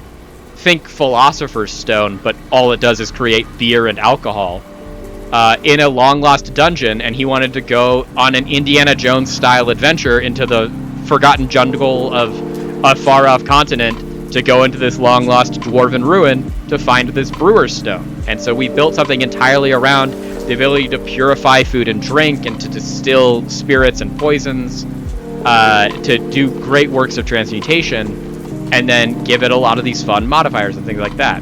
It doesn't have to be something complicated and simple, and it also doesn't need to be so limiting as just what are given to us for players that are trying to pick up a rule book and a Dungeon Master's Guide right now, where it would say, hey, here's these previously existing items, just use these, or if you need something, your own specific one, find one of these that you like and just tweak it a little bit, and you'll be fine. It shouldn't be intimidating to be able to make your own items, and I hope this is helpful in trying to do that for yourselves. This has gone on a little bit longer than I wanted to do, but I did feel like when I knew that this is a thing that I need to do anyways, instead of just doing it on my own, it was something that I felt really strongly like, I want to do this live, I want to do this on stream, because I think that this is a very important skill to teach and something that's not difficult to do. And this might not have been the most polished way to go about making a video about it, but I am glad that we did it, and I hope it was helpful for those of you that stuck around and that you can use this in your own systems, in your own games. With that being done, let's transition to what you all came here for, which is some Darkest Dungeon, baby. As a reminder, for those of you that have been tuning in, and for those of you that have been following along through the plighted history of our ancestral home, the Jankdrawer Estate is coming to the end of its days. We are getting very close to approaching the finish line here. And as I was talking at the beginning of the stream, before a lot of you joined, and I'll reiterate now, last week, I think, was typically explored by the fact that difficulty has spiked. We have definitely gotten to the point where the game has gotten a lot harder than it had been up until this point.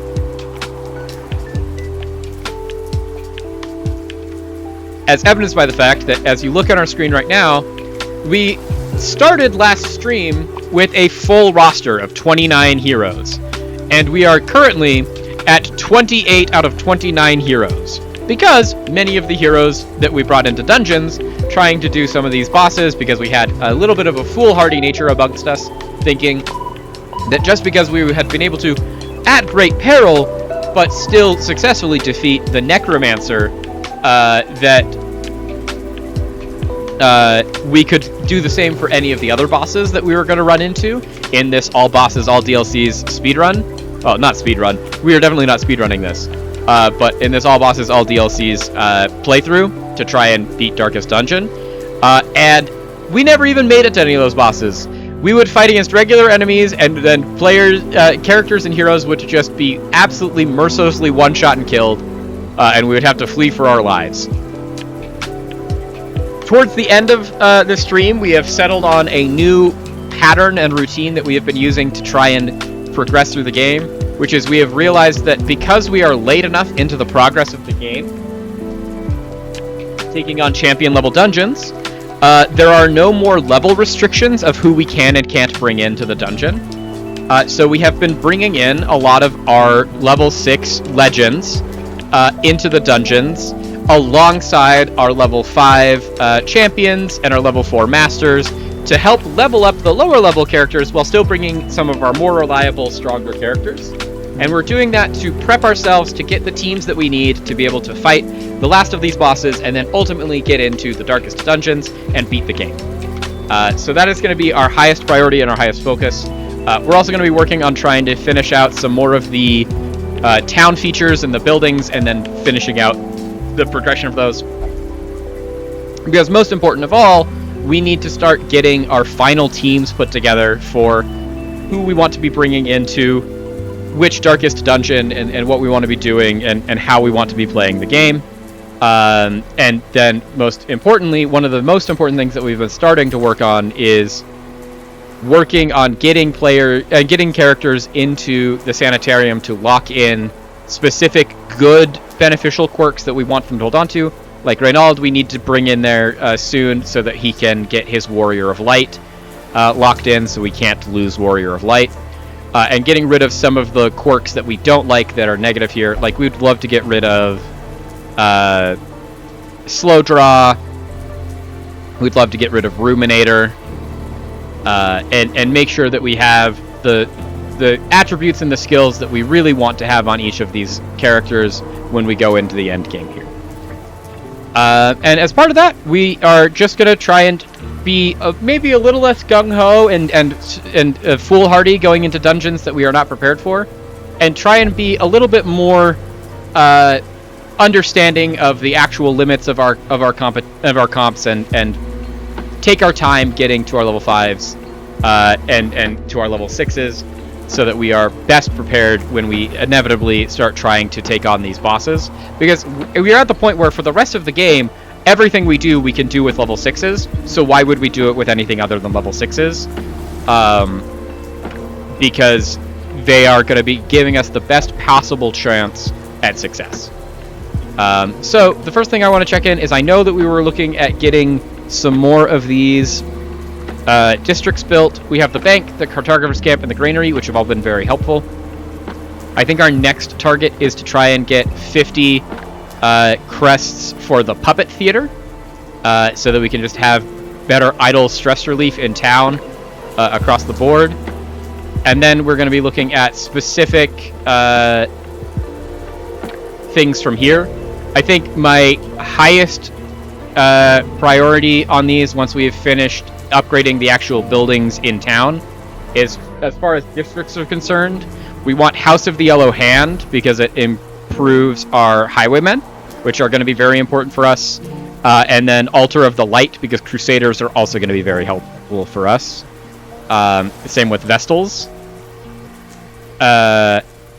And then, other than that, we have been trying to get things so we can start increasing things like our sanitarium, if we can get medical devices and patient cells up. Like patient cells here is good. We also want to unlock the highest level of upgrades from the guild, which we unlocked last week, and then from the blacksmith, which we are going to work on today, trying to get our armor smithing and our weapon smithing up to level 5 so that we can get all of our gear to the highest level. These getting up to level 5 would be really helpful for us. Getting that also then will make it so that we can unlock in the stagecoach experienced recruits 3, which means that we have a higher likelihood of finding someone that can be our 29th person to bring in, that is, instead of starting at level 0, starting at level 3. So the gap between our thing there to where we want to go is lower. And then we're looking at things that we just want to find some of the good quirks to have on any of these. Like Healer's Gift is good, Hard Skinned is very good.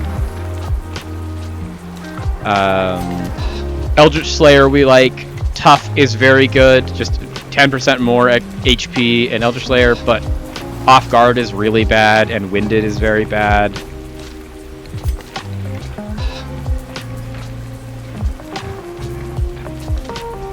So yeah, that's kind of the goal that we're going here. We just did come back from a run with Reynald, Torment, Bosanket, and Thibaut. All of our level 6s got absolutely stressed out of their mind, so most of them are healing. Reynald also somehow came down with the Red Plague, so he's getting treated for that. But it does mean that the only level 6 that we have able to go into a dungeon right now is Cecil. So we have to figure out what we are going to do with him and where we're going to go with him. We have largely solved our money problem up until this point, so that's great. We are slowly getting more invitations to the courtyard, so at some point we should start exploring the courtyard to go and try and kill the Viscount. We can't do this apprentice dungeon. We have this champion that we can go do to get the Dazzling Mirror. This one goes and gets us the Ancestor's Lantern. The Ancestor's Lantern actually seems pretty good. It is a long champion dungeon to explore 90% of rooms. I don't love that, but this is so far the best reward we've seen. This is a short champion, 100% of room battles, just for a set of Brawler's Gloves, which aren't very good. This one goes and gets us the Eternity's Collar, which is a very good flagellant item, but it requires us to have our flagellant at death's door and to be very, very stressed, which currently we aren't doing. We have this short champion to go get Brawler's Gloves. We do finally have a Shrieker fight that's worth doing, because we did lose trinkets for the first time last session. But I don't think we have a team that's good enough to go fight the Shrieker. And then we have this medium champion to go get the Guardian's Shield, which is a very good item for the Man-at-Arms.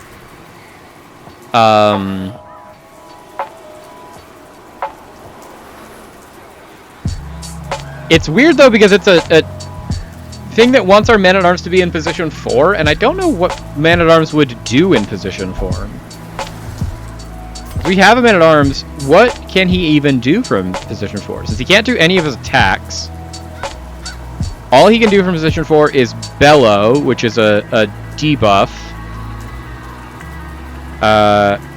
Defender, Command, and Bolster. So I think definitely our best thing to do is this Ancestor's Lantern to try and get that. The only level 6 that we can bring is Cecil, so we're going to bring Cecil.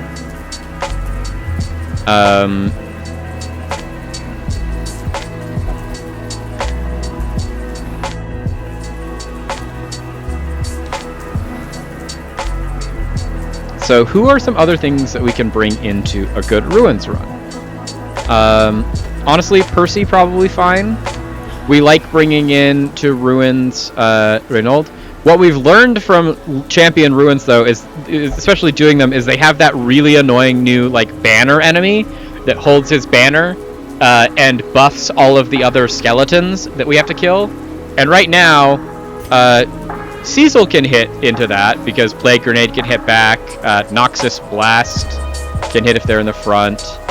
But we need to bring people that can hit any position. And if we're having you be in the front, you can't hit every position. You can hit only 2 positions. We can bring Cavalier. Cavalier can hit any position. And can heal.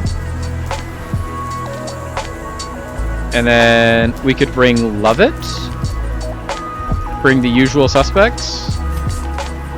And then this is a Lovett that can hit every position. I don't hate this. Try to bring this into this long Ruins.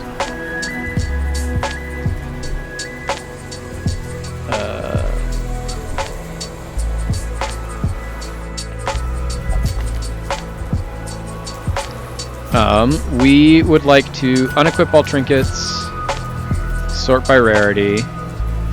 So, you get to bring with you the Unholy Slayer ring. And honestly, I'm fine with Berserk Charm. Just damage. You can bring in Legendary Bracer and Book of Sanity. We have both of the Plague Dissection and the Subject 40 notes, so that I think is what we want to bring for you. And then you can bring in Ancestor's Scroll and Sacred Scroll. And just be max healing. Do we have anything that we can upgrade?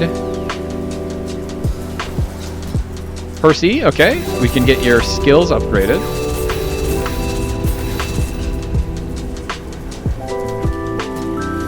Love it.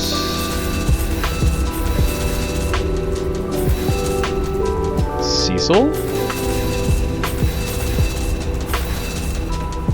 Cavalier.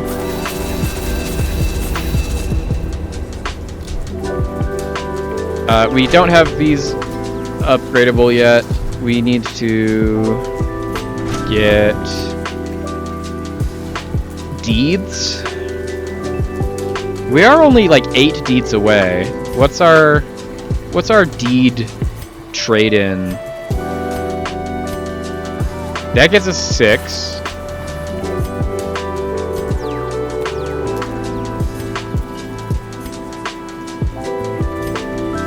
And 3 gets us 2.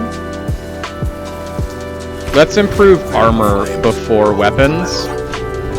Just because we've been having the issue of everyone dying, and this will make it so we take less damage. Is the plan. Okay. Do we have good camp skills? We have Zealous Vigil, we have Stand Tall. We have Bandit Sense, Clean Guns, Unparalleled Finesse, and Gallows Humor.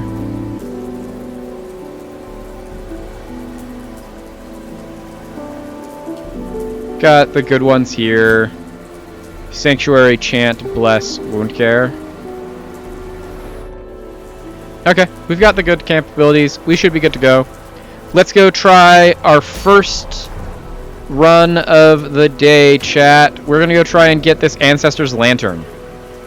It's going to be one of our first ancestral items. Ancestral items are the highest rarity of items.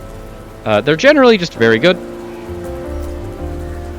This is a party that can hit every single position, which is what we want, because we know that there's going to be the new banner enemies, and we have to be able to kill the banner enemies as fast as possible. So let's try and do that. We will provision for this. We want 24 food. We start with 7, so there's 24. We want 24 torches. We want 3 keys. We want 3 shovels. And we want 6 holy water. Okay. Let us embark.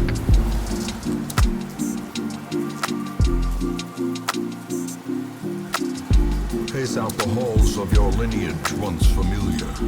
Now, foreign. So we have to do 90% of rooms is our only qualifier here. So I think we'll just take this room battle early before we're like so desperate that we don't want to take it anymore.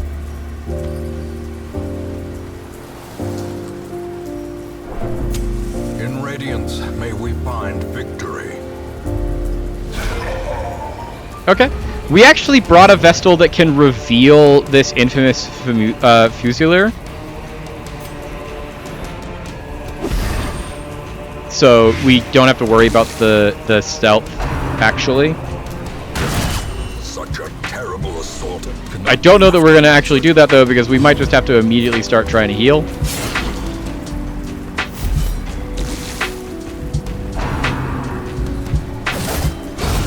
There we go, big damage.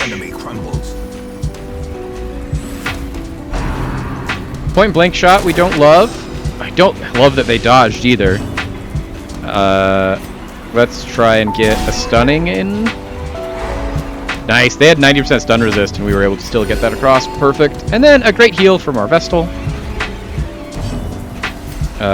Point blank shot the big guy. This should kill him. No, he dodged. Unfortunate.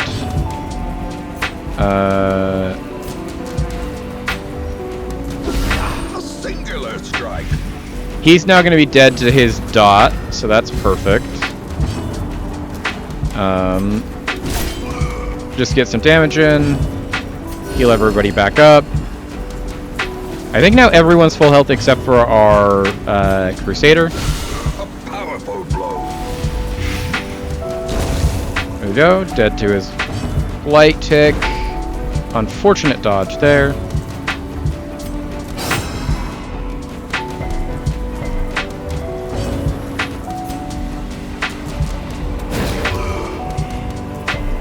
As the light gains purchase, spirits are lifted, and purpose is made clear. Okay, so you're just gonna actually cure the bleeds.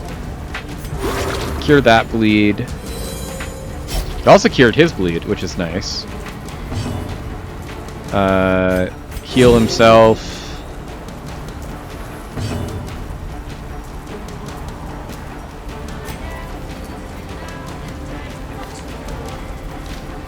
Just get the kill. Prodigious size alone does not dissuade the With the sharp sharp blade. Ooh, we just get a free ancestral relic? I will take it. That's actually huge. Such a burden of finery. Usually you can only get ancestral relics from quest rewards, and the fact that we just found the Ancestor's Signet Ring just wandering the halls is honestly kind of huge. Plus 10 accuracy, plus 10 prot for plus 10 stress. Like, that's massive increases in stats for not really that bad of a problem. Like, not much of a downside.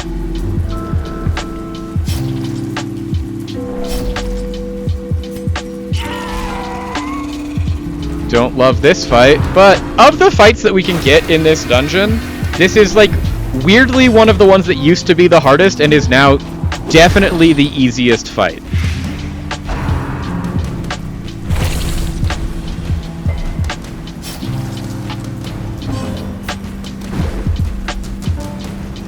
It does suck that we keep missing.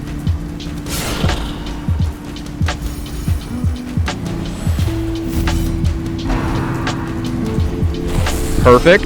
Hate that he dodged. All of these have dodge of like 21. Big heal. Love that heal.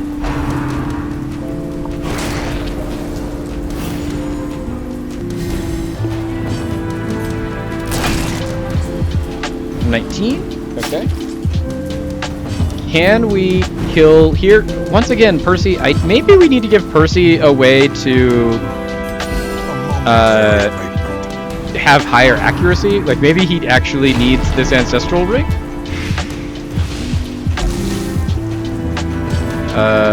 Let's plague grenade. Okay, there we go. They resisted the blight. To be fair, it has 120% blight resist, so that's probably why.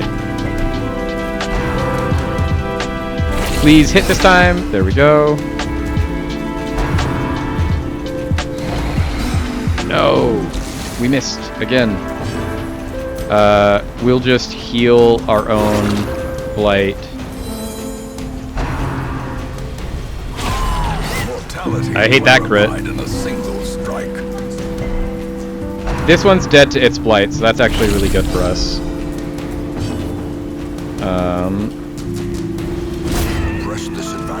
Got rid of that one. Heal everybody up.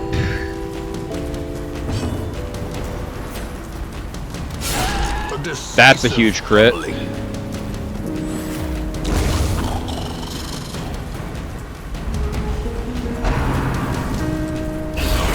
Hate that crit.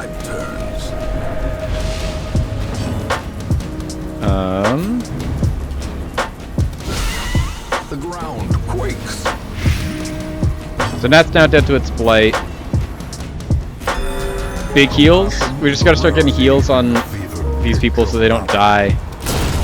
Massive crit. That guy had been a real pain in our side. This now person is dead to its blight. There we go. He goes first, so we can just use a heal off with him. There we go. I'll take all the money. We actually don't need money as much as we need, like, getting crests and stuff. This also has Illuminate on it, but can't even use the Illuminate, so we'll swap the Illuminate for Judgment.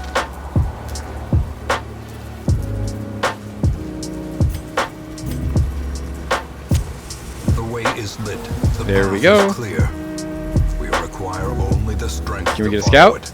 Nice. Love getting a scout.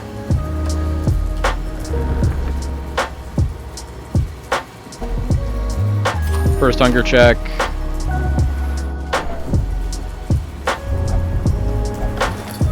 We got loot. A handsome reward for a task well performed. I will return with Cuthbert's banner and Borland's crossbow, so as to honor them with a proper burial. I will leave what is left of thrice-damned Mizio and his trinkets to the swine. Perhaps they will build him the memorial he rightly deserves. Okay. Let's get our torchlight back up.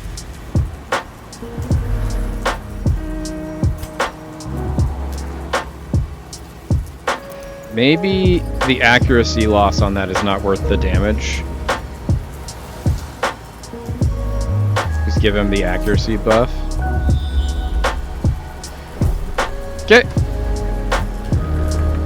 Deeper into the dungeon. Got our next hallway fight. Ooh, this is at least an easy hallway fight. We can use this hallway fight to try and heal as much as possible. So let's... You're at 31 out of 48. You're at 31 out of 43. Let's heal you. Duelist advance.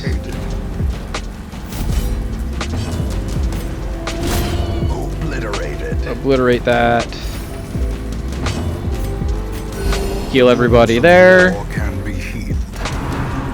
Yeah, you can attack Percy. Percy can take the fight. He has been given ennui. The good thing is we brought a plague doctor, so we can cure diseases. So we can just cure that while we're in the dungeon. We'll heal you.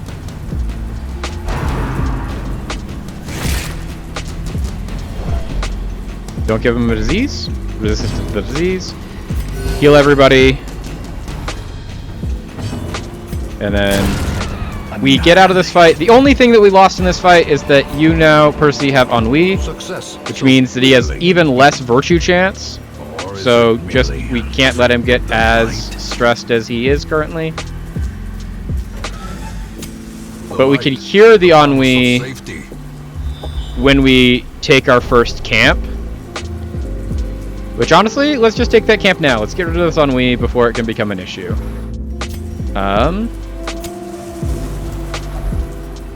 Gathered close in tenuous firelight. We don't need to feast. Uneasy companionship.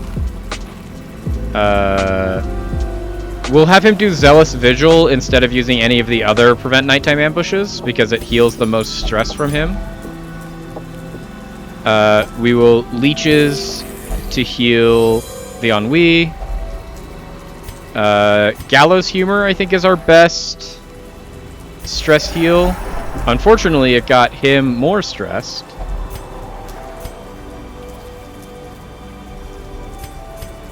And then hopefully Cecil doesn't just like lose his mind is all we can hope for. Gallows Humor is the one that we were really hoping for, just giving everyone their stress heal.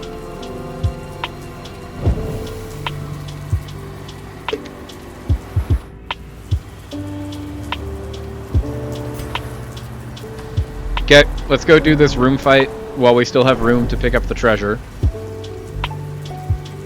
He only has an 80% chance, but the stress heal that he gets from this is needed. And 80% is not actually that bad.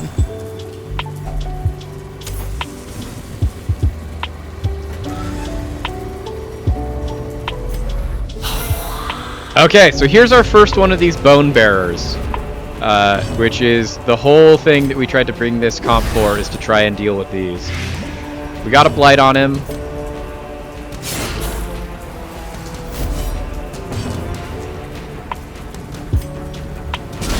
Can we get a stun? Yes, we can. Can we get a stun here? No, okay. So we're gonna buff the damage there. Huge dodge from Cecil. Huge dodge from Cavalier.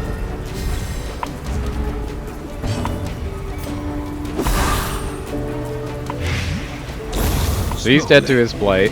That now moves you into position 3.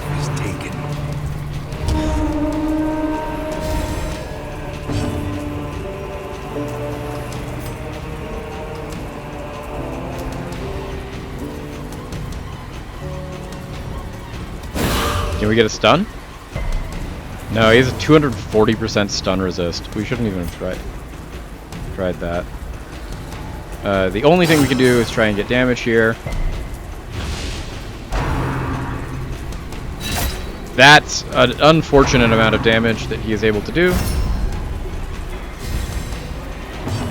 We're just going to try and kill this shield wall. Bone Bearer is dead soon.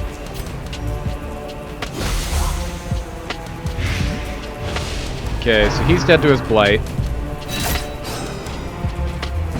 You need to start healing again because everyone's dying.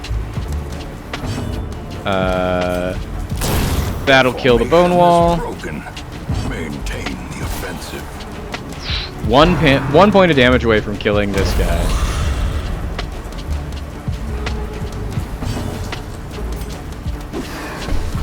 Unfortunate dodge there.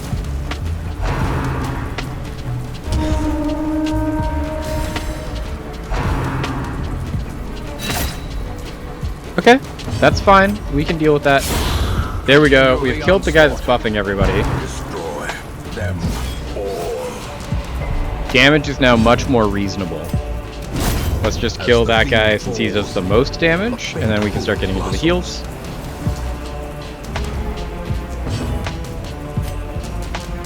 Noxious Blast. Masterfully executed.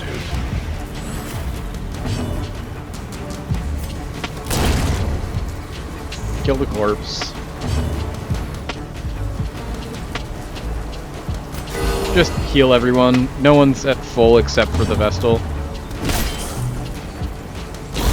The slow There we death, unforeseen. Those are annoying fights. I'm gonna just say that right now. Let's get rid of this. Let's get rid of this. Let's take those. Let's take those. Let's take that. Let's get rid of the anti-venom for the ruby.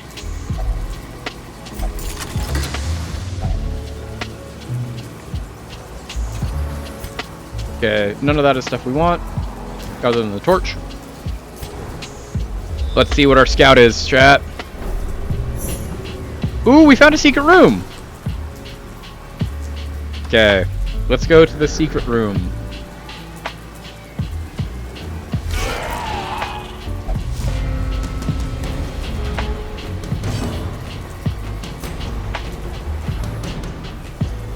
So we're really only ever doing this to try and blight this guy, since we can't actually blight the mosquito. Oh, we got a blight on the mosquito. Insane. That shouldn't really be possible. This should be our best stun chance. There we go.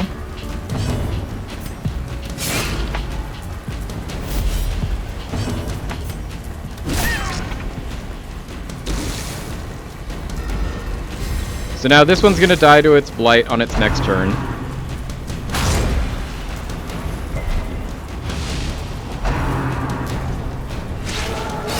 Nice. Love that.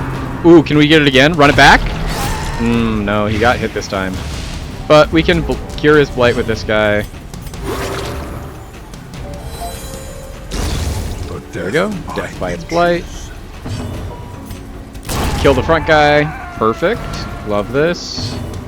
Heal everybody, including yourself.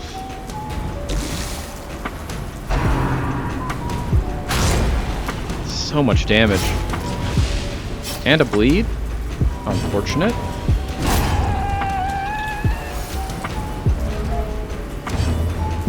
Cure the bleed.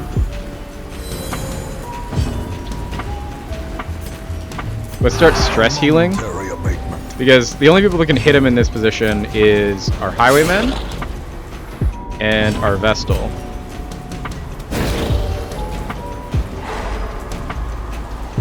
We could also hit him with our Plague Doctor, but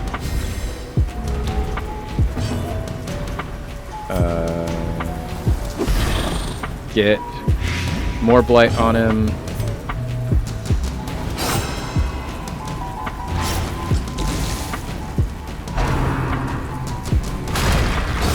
Well struck. Okay, so we'll have to heal in the next fight, but we can do that.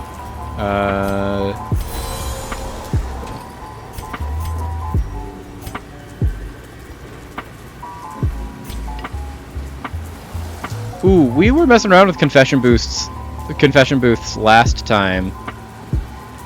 I think they're actually pretty good. Ooh, they are very good, especially since we have our holy water still. So we can just solve this problem right now.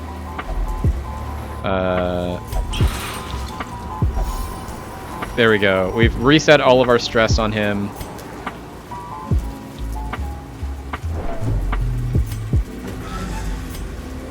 Let's go pick up this secret room, so we make sure that we do it, and also so we don't have to come back here. Use our hunger. To the secret room, we will dim the light. Darkness holds much worse than mere trickery and boogeymen. We will turn the lights back on, so we can make room for this one. Discard that gold, discard this gold, and there we go.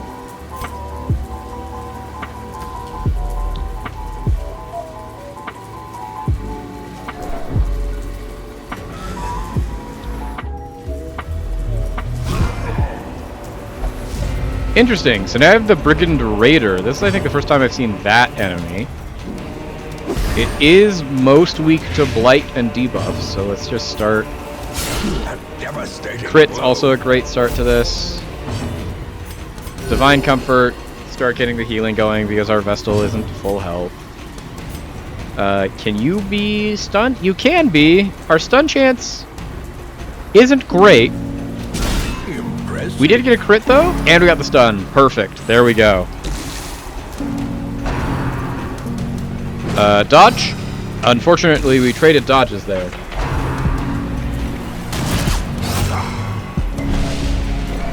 That's actually huge. That means that we don't have to worry about him anymore. Both of these people are dead to their blight this turn, so we can just start stacking blight on the infamous Bloodletter.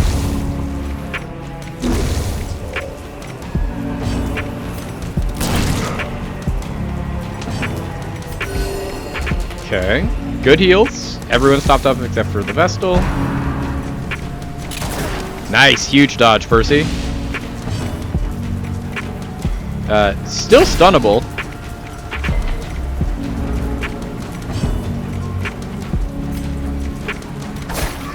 Massive damage from Cecil. I didn't know Cecil could do that much damage. But what have you been hiding, Cecil? That's 14 damage. Let's grab those food. We already have the rubies. We don't need the gold.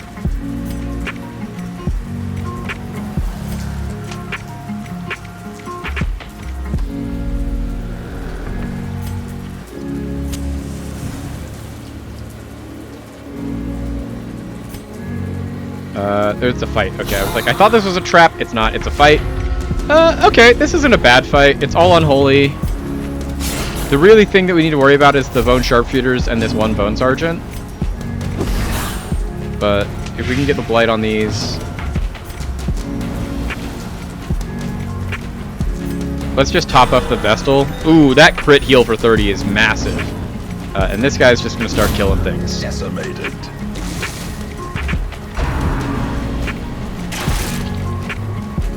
Perfect target.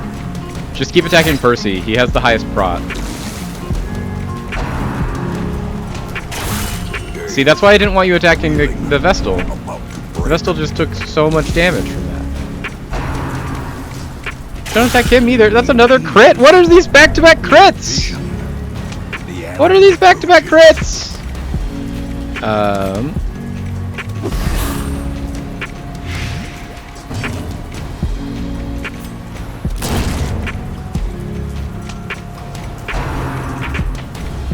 Don't love this. You're getting pretty low health here. Oh, huge dodge from Cavalier. Okay. Can we start just killing people again? Heal everybody, please. Well, you crit the person that I didn't want you to crit with that heal, but he'll take it.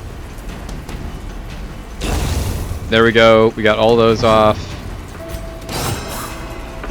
We're just gonna heal with literally everybody else. There we go.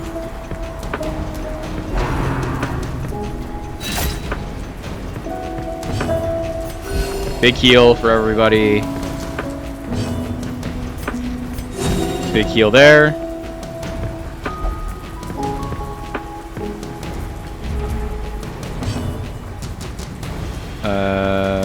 And then let's just end this. Everyone's close enough to full health that I don't think we need to waste more time healing. Ooh, Swift Cloak I don't hate. And driven into the mud. Honestly, Swift Cloak better than Ruby.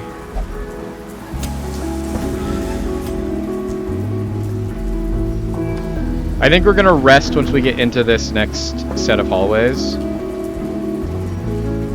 Once again, we're gonna take the Gamel on this one because we want the stress heal on our Plague Doctor.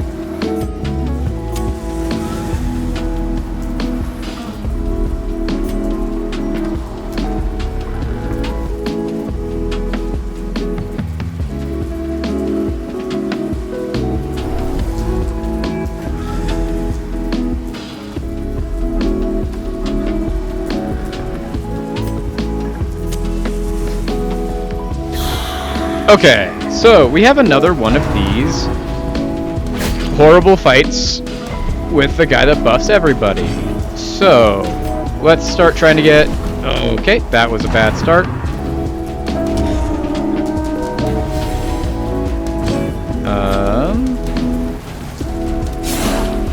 start getting damage on him. Only 16. We could just kill. There we go. Perfect. We'll kill the guy that they buff. And that'll be our game plan. It's just like every time they buff a skeleton, we just kill that skeleton. Sound good? Sounds good to me. Never hidden. Can we get some blight on you? We also got an accuracy down. Now we need to kill this guy. Love the only 8 damage.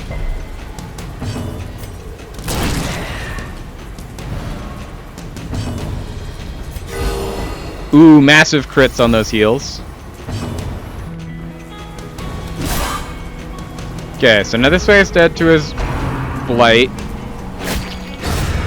He's dead to that. Can we get someone on our team to go first? There we go. Start healing this guy. Because, like, he's dead. We don't need to touch him. Perfect. Honestly, perfectly executed This fight. expedition at least promises success.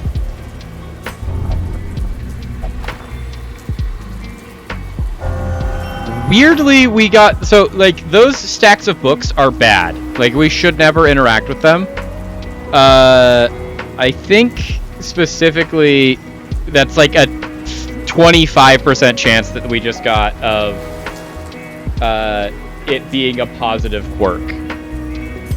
Usually, that's never going to happen. This is actually a huge positive quirk because it makes our speed go up, since we are playing with torches. And speed is, like, the most important stat.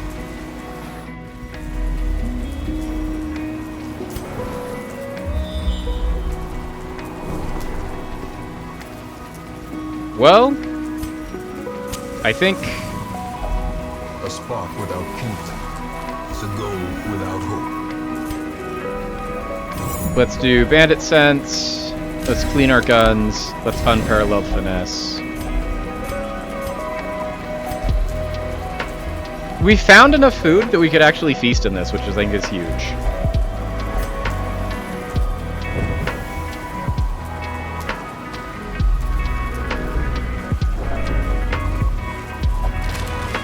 Empty crate.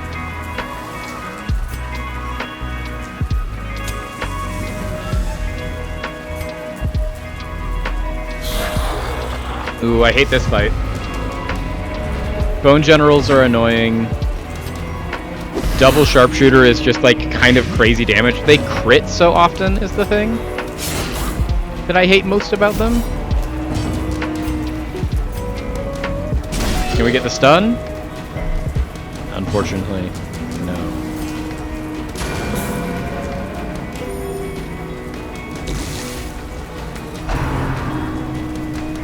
See? See? They crit every time! Why do they crit every time?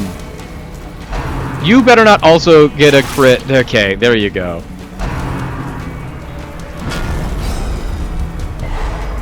Stun our 2 healers. Hate to see it.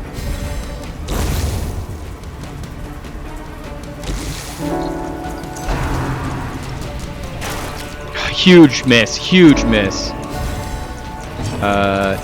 We have to do damage here. That's actually great. Please don't stun. All of them got the stun resist. We have to just heal. We have to. Our Vestal is almost dead. Precision. Massive. We need every bit of luck to go our way. Oh, that's even better! We're doing it! We're doing it, chat! All of the perfect luck. Okay, can we get the accuracy drop and the blight? We did. Let's go. We can take a crushing blow. Unfortunately, we've never hit him with a riposte.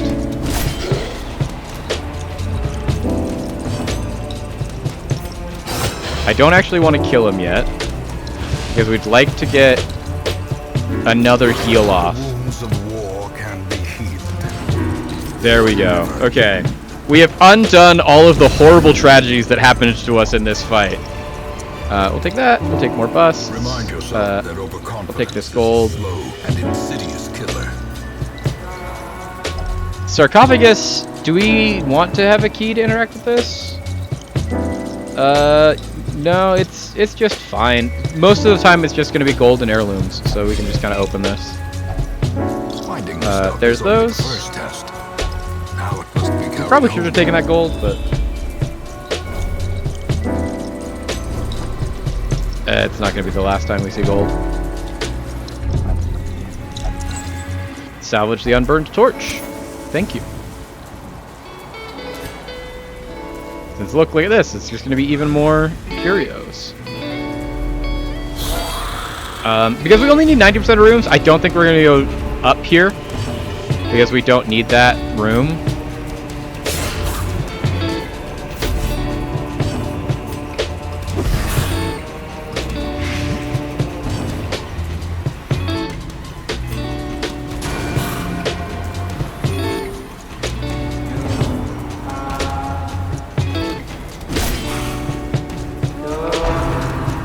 Axe blade we're fine with. Nice. Didn't dodge.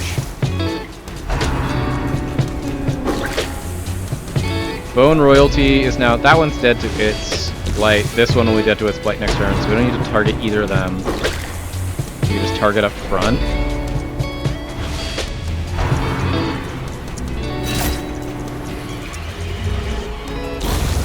There we go. Let's blight you. Also dead. Kill the shield wall. Perfect. He's going to become uncloaked now. Didn't one-shot. We can Divine Comfort to heal everyone back up to almost full. He can heal himself back up to full. Heal everyone up again. We're at full health. 1. There we go. Let's grab this. Let's grab all the gold that we can. But a victory nonetheless. Okay, so we have Holy Fountain. I think we want to actually put the damage on Percy. Is there anything specific that we... So if we interact with the Holy Fountain with specifically Holy Water, I think it's just a big heal, which we don't need to do. I'm trying to see if there's anything else we can get out of it. Since this is just a stress heal... So it's actually better for us to not interact with that, because this... We didn't need the heal, we got the heal anyways, but there was a chance that that would have gotten us, heirlooms. We're not going to go this way, because we only need 90% of rooms, and we can get 90% of rooms, I think, if we do just all of these 4 over here. I even knew that trap was there, walked into it anyways. Chemical hazards possessed by evil intent. We can use the food. We're not going to get a food check for 2 more hallways. Ooh, this one's a buff. We like the buff. We can put the buff on Percy. Try and get the blight on you.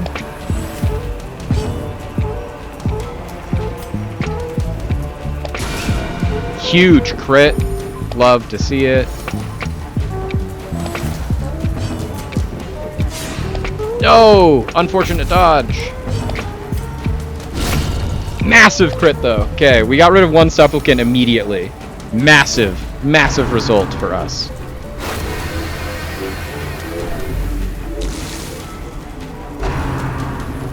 Subterranean Skewer, we dodge that. Gather the blood. Didn't get cursed. Love to see it. Hate that they got the thirst off. Luckily it was for a person that takes no damage, so they heal no HP. So we can kill them with that. Now, let's just go back to healing with the Vestal. We can actually stack more Blight with this, if they didn't dodge.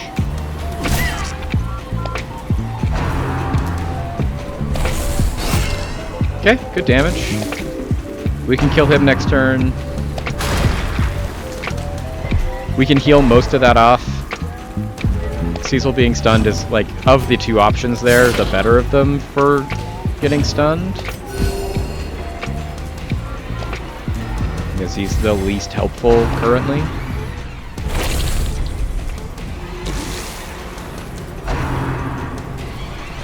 Nice, huge dodge, even better crit. We love those. And then just ends this. These nightmares I think we actually want creatures crests can more than we they want money. can't be beaten. Quite honestly, we just want as many heirlooms as possible. Suit of armor. Any specific thing that we want to do with this? Because I know we want to use this so that we can get the buff. Yeah, nothing. Just, there we go. Unfortunately, we got the Ruins Tactician. It replaced Precise Striker, which is really bad. We liked Precise Striker. Okay, so yeah, let's go see if we can finish this dungeon by just doing this set of hallways. So yeah, stack of books is what we had here, and it is not actually great for us. So stack of books, if you use torch, it just instantly 100% stress. You get to 100 stress, and that's it. It has a 22.2% chance to give you plus 25 stress, 22.2% chance to give you a random positive quirk, 11.1% chance to give you a random negative quirk, 11.1% chance to abandon hope, decrease light meter by 25. It has a 16.7% chance to give you a journal entry, and a 16.7% chance to do nothing. So this is just like not ever worth interacting with. So the fact that we interacted with it and got like the only good roll off of it is huge. So we're going blind into this hallway. Immediately stepped in a trap. Carelessness will find no clemency in this place. Okay. We should be good on hunger checks for the rest of the dungeon. Ooh, and we got the scout. Okay. The hope is that if we don't do those two that we've already skipped, we can get to the end of the dungeon by just doing these two hallways. We will go get the stress heal.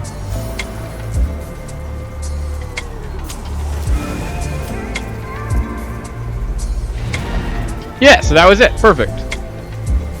And let's go do this treasure room. And then we can be done.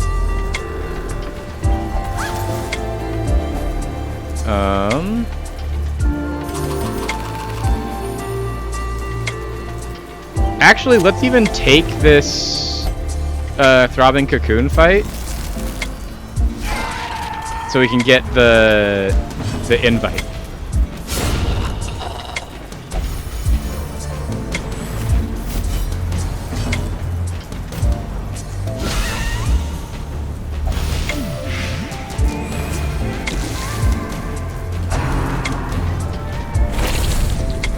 Don't get the curse. Didn't get cursed.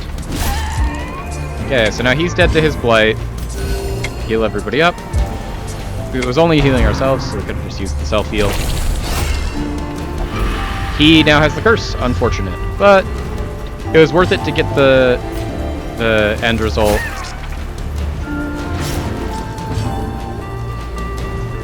I think this will just kill him.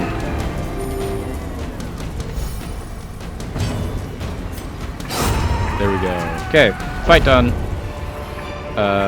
We want this viscount invitation. Push on to the task's end.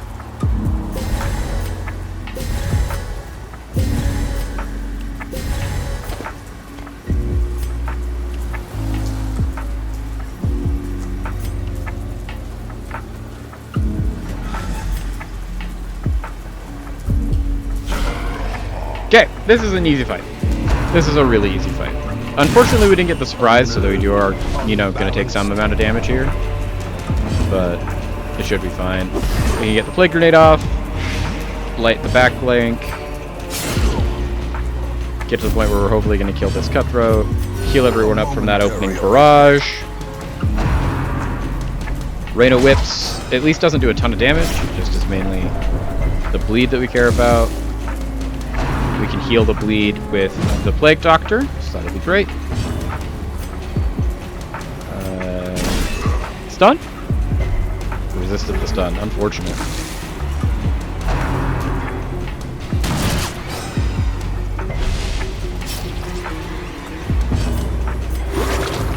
Heal the bleed. Got it off of both of them. Big damage on the bloodletter. Heal up the team. Just repeat, repeat, repeat. Don't ever try to do anything dangerous. He's dead to his blight. I love that he got hit and took 0 damage. We can heal the bleed again.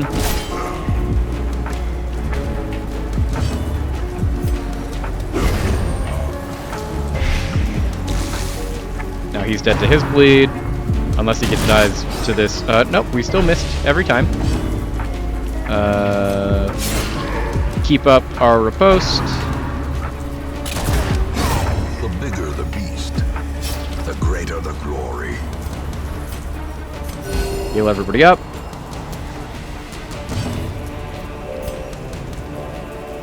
Let's heal you and remove your stress, and then kill the lights. The darkness holds dominion. Black as death. Heal the bleed. This guy's dead to his blight, so we just need to wait for him to die. This gives us the most rewards, though. As victories mount, so too will We'll resistance. use that. We'll take this gold.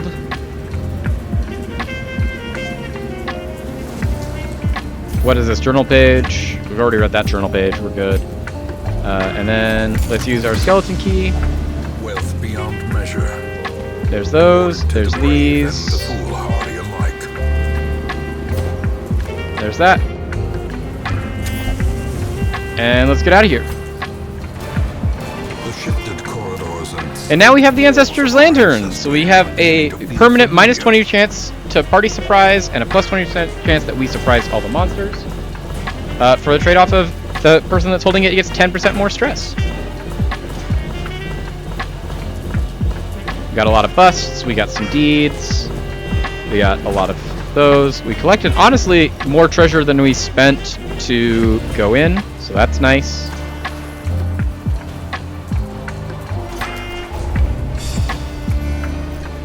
And that brought that entire party up to 6. Cavalier got a disease. They have gotten tetanus and beast hater. Lovett got the Crimson Curse, but also got Cove Explorer, and Percy has traded in Thanatophobia for Zoophobia and Natural Eye for Weld Tactician. Okay. We've done it for months, years, an eternity, and we were rewarded with Okay.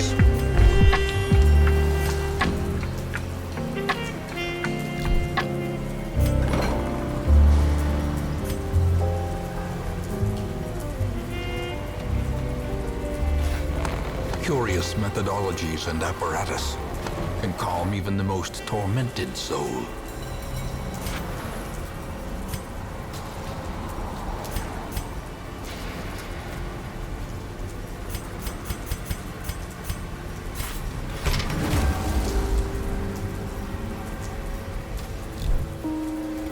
Okay, so we need Cavalier to go not have tetanus anymore.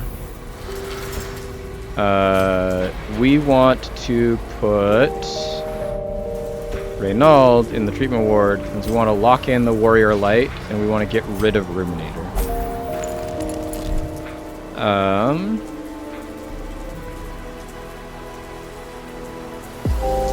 Sort by stress.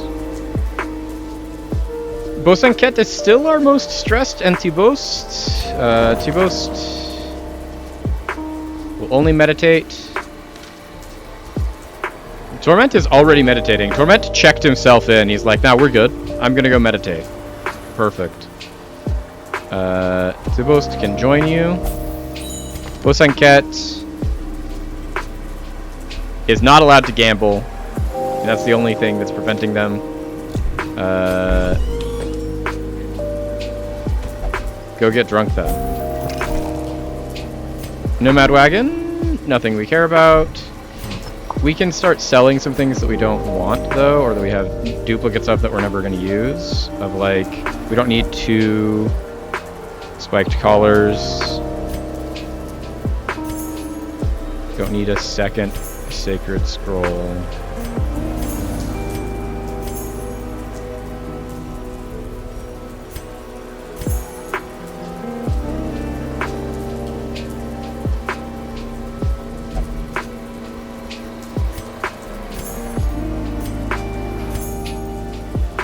Okay, got everything going up there.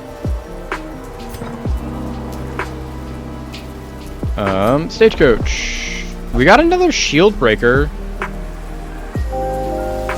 We still have Ormond, so like we don't need another shield breaker. Especially one that has a weak grip on life and thanatophobia. We're good. We don't need this shield breaker. Don't need that. Vestal. Eldritch Hater, Kleptomaniac, I don't hate. Gothic, Hot to Trot. Scattering, weak grip on life is not great. Meditator. And Infirm, I don't like either, so. Let's see what we're gonna do this week, chat. Ooh, we have a medium veteran quick draw charm. Which, like, I think we could take our level 4 party into.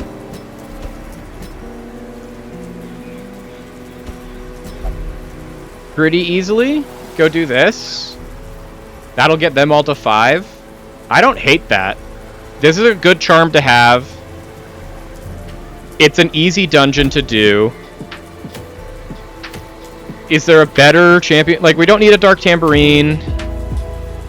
Pagan Talisman would be nice, but, like, we haven't even seen the Fanatic. We don't need Commander's Orders. That's a really bad reward. Eldritch Slayer's Ring would be nice, though. We don't have Eldritch Slayer's Ring yet. Ugh. As easy and great as this is, the fact that there's a chance at an Eldritch Slayer's Ring is one that we just have to take. We need Eldritch Slayer's Ring. What is our weld? What do we want to take into a weld? Like, that's our best weld party. Our best weld party would be, honestly, Thibaut, Hadar,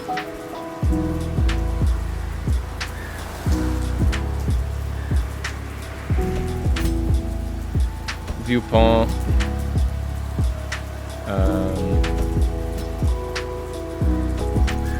are both of my jesters have the Crimson Curse. Fun, okay. And then we have a level 6 Plague Doctor, not Plague Doctor, no, we have Tornville though. It's short, we should be able to get through this pretty easily. I think this is what we're gonna do, chat. I think we're gonna go do this dungeon, to go get the Eldritch Slayer ring and get some deeds. We're gonna do it when I get back though. I need to go cycle some fluids. You can all do the same. We'll be right back in a minute. Don't go anywhere.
Okay, welcome back, chat.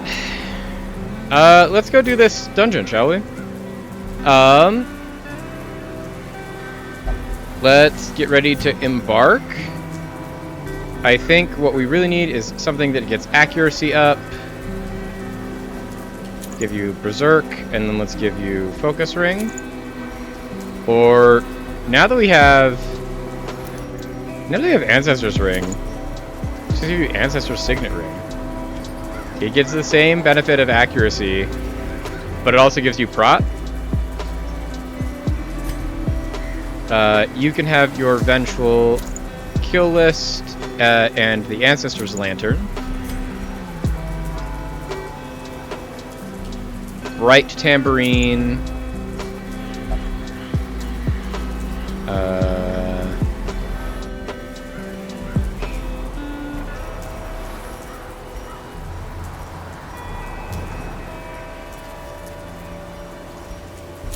Death Ring. Sacrificial Cauldron. Ancestor's Scroll. Necromancer's Collar is something that we should actually be bringing on a lot of our Ruins runs, probably, isn't it? Just 20 damage, plus 20% damage versus Unholy, and 8% crit versus Unholy. Just maximize the amount of damage we're doing Unholy. Let's go start doing the upgrades for these people.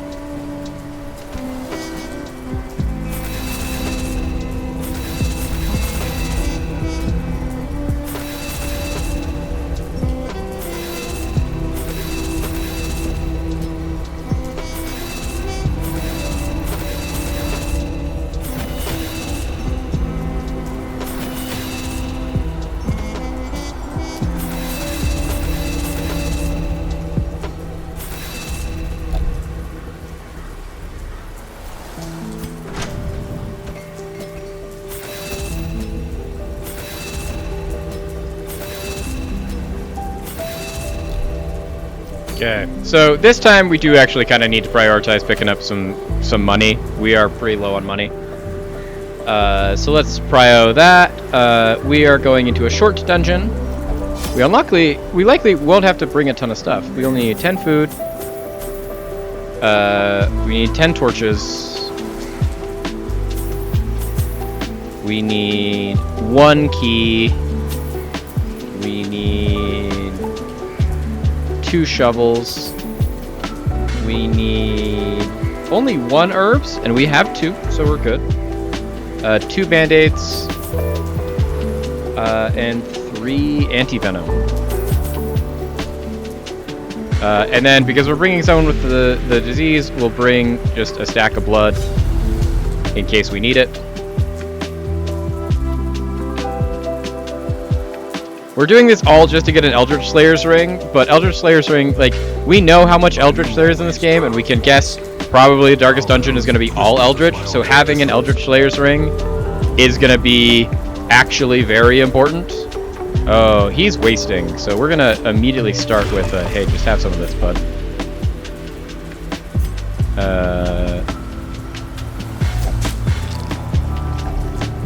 Just get a whole bunch of free food.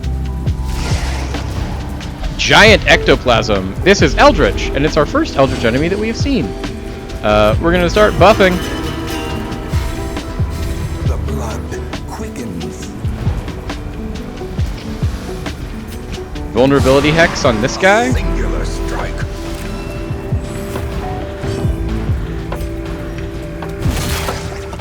Just try and get this Giant Ectoplasm dead as soon as possible. Well struck. Because, like, this Cohesive Ectoplasm I don't think is going to do any damage. This is the only thing I'm actually worried about doing real damage to us. This does more damage versus Eldritch. Love that. Inspiration and improvement. Okay, we have killed the Giant Ectoplasm. That was, like, our big thing that we were scared about. Ah, see, I forget, they can make more.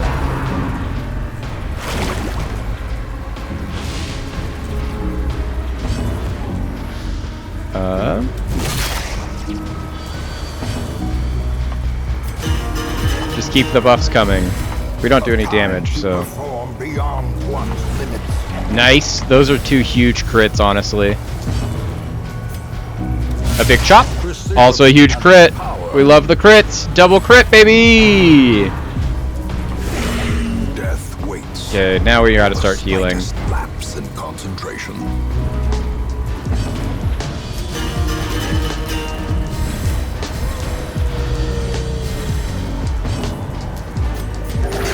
Massive heal. Unfortunate bleed, but Impressive. we can heal the bleed. Nice dodge, Tornaville. Nice dodge. Start healing some stress while we're here.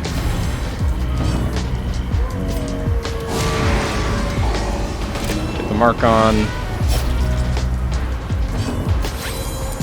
Use the bandage. The bigger the beast, the greater the glory. The bigger the beast, the greater the glory. Okay. Left luggage.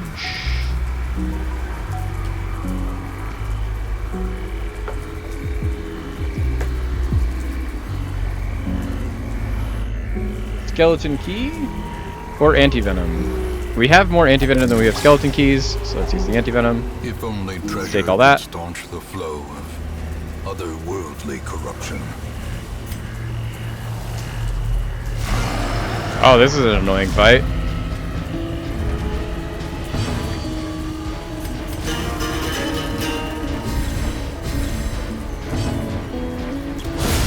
Huge crit. The dog is annoying. All of this is annoying, honestly, but the dog is very annoying.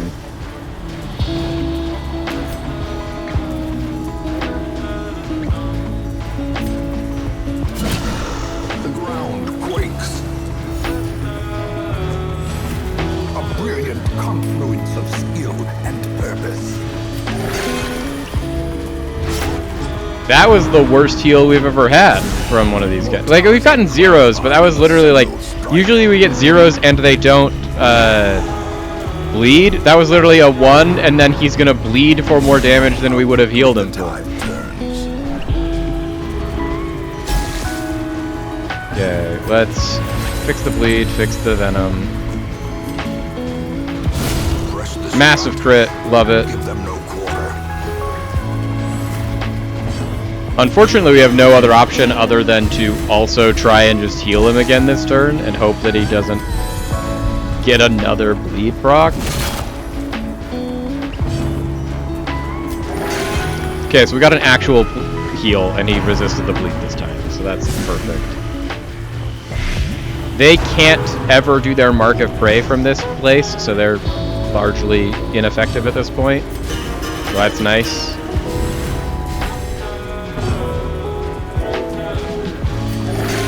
Big heal.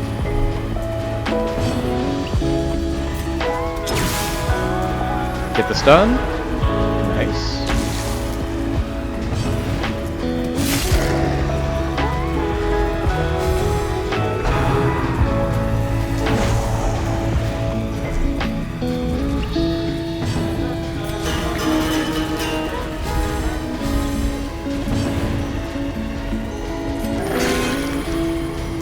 We're slowly but surely going to eventually gain some amount of HP. It's not going to be immediately, but Their that's formation nice. is Now there's only broken. one person we need to worry about. The offensive. That's not a great crit.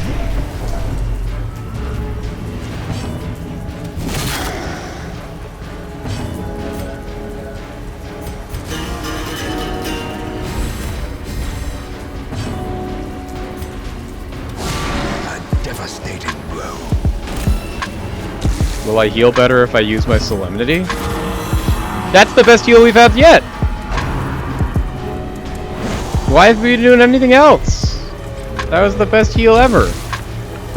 I would, but we are out of anti-venom. I already used the anti-venom on you.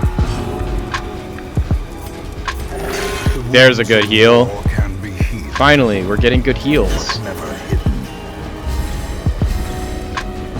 There we go, this should kill. There we Continue go. the onslaught. all that. Ancient Coffin. I think we can just interact with Ancient Coffin. Yeah, it's either going to give us golden heirlooms, Weld Adventurer, Weld Explorer, or nothing.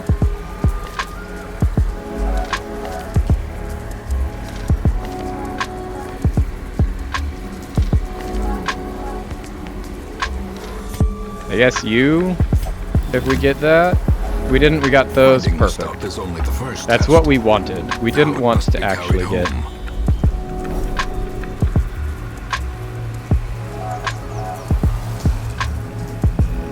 Okay, so we're going straight into our treasure room.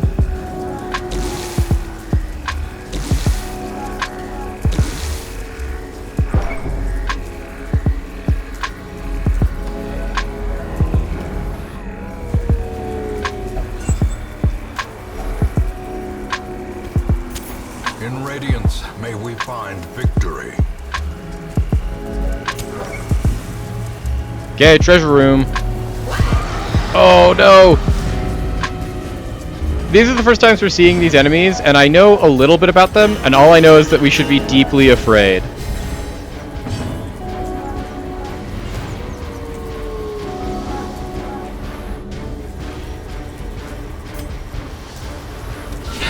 A decisive pummeling.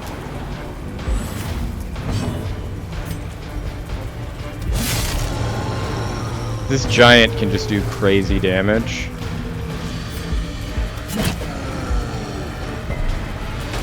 Got the mark on it at least. Massive dodge. Also a massive dodge.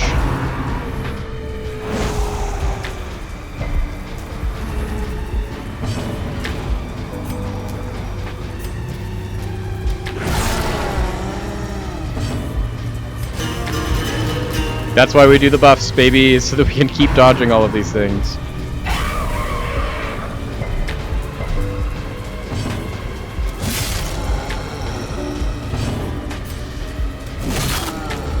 Okay, our giant is almost dead.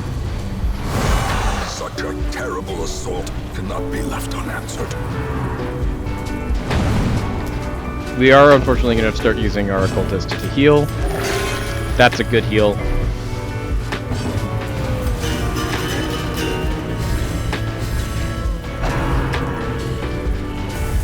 Big dodge, huge dodge. Massive crit. There we go. Dissuade the sharpened blade. Can we get a stun? No, but we did pull.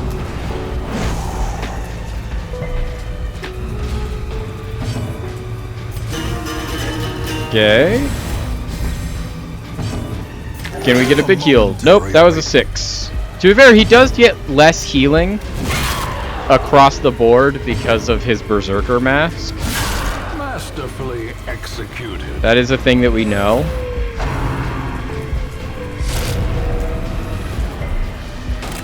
There's a good mark. That's bad.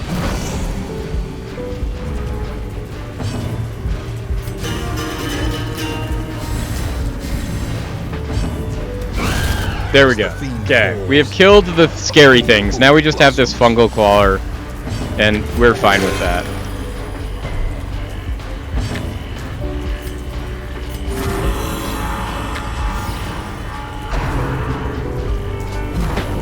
Especially if we can get dodges like that. Huge! That's the kind of heal we needed. There we go. There we go, chat. Massive crit.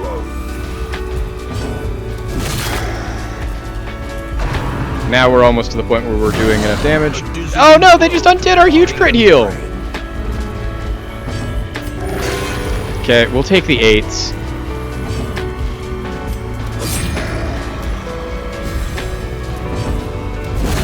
There we go. We got the damage in. Take all of this.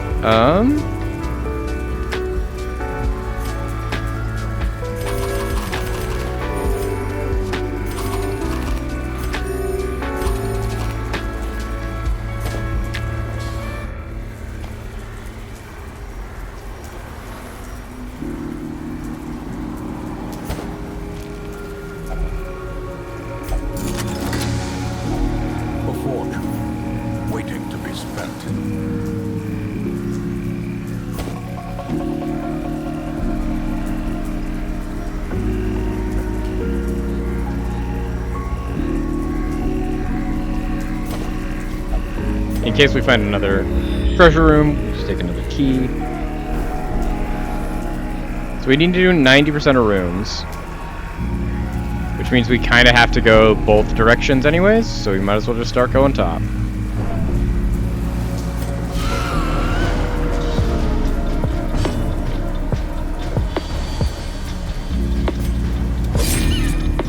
Forgot to readjust, so our jester gets to be up there.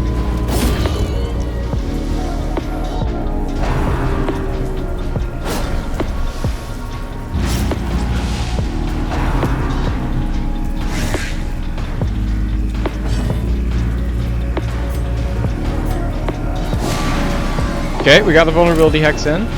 Nice. There we go.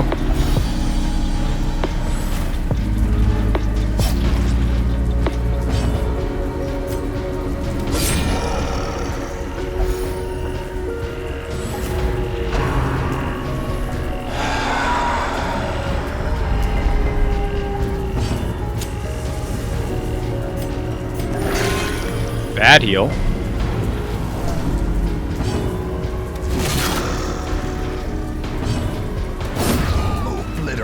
Okay. We should be able to kill this guy. There we go. Perfect, we got out of the fight.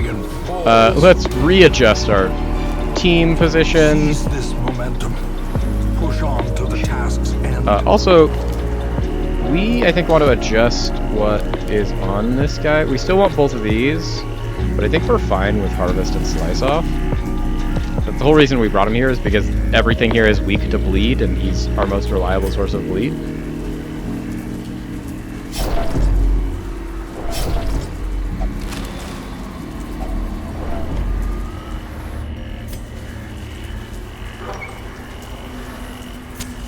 As the light gains purchase, spirit. Unfortunately, we did not get the scout. Purpose is made This is clear. why we bring shovels.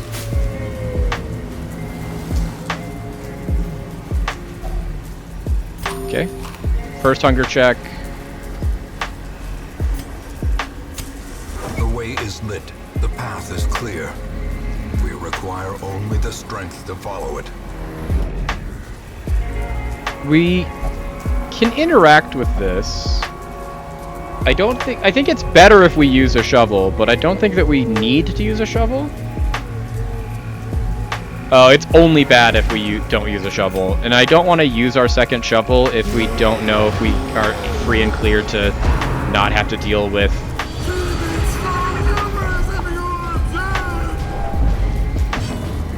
heal you?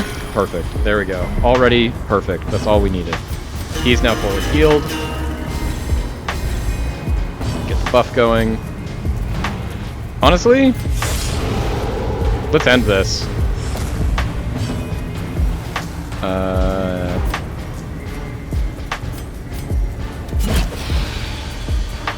Pull the witch. We have good stress heal on this comp, so like we don't actually care about all of these stress dealers. We do care about them repositioning literally everybody.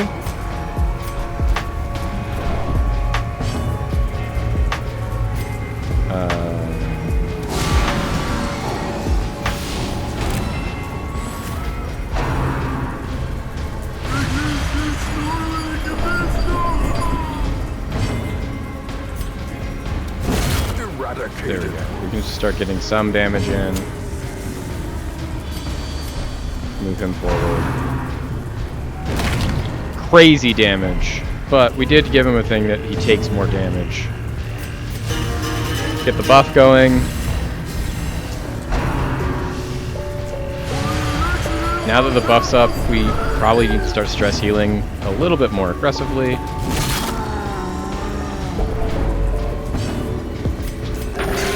Big heal. We love that. But never hidden. Massive crit. Massive crit from the leper. Oh, jeez.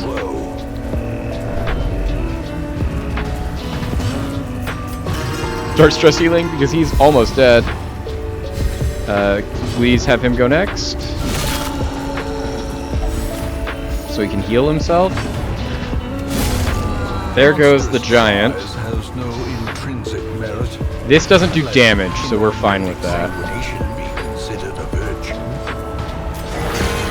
That was a crit, and you healed yourself for 8? What do you mean that was a crit and you only healed yourself for 8? Okay, that was at least 12. Pull this guy.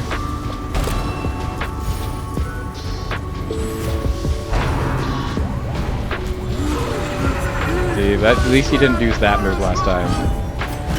Get the stress heal off. Love the stress heal there. Okay. Somehow we got through that, but So clearly in view. Or is it merely that was a rough one. That was a rough fight. Hopefully we don't have another room fight in this room. Nope. Perfect. Okay.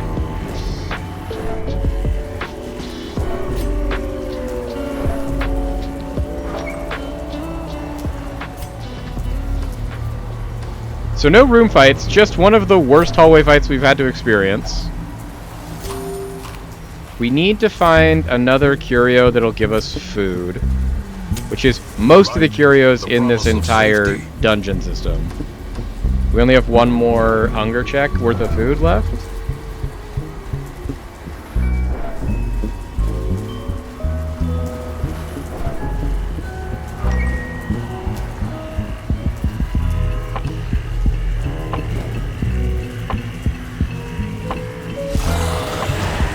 Okay, this is a variant of one of the worst fights in the game. So the worst fight in the game, at least for this dungeon, is you can get this blighted crone and 3 dogs, and you will just die.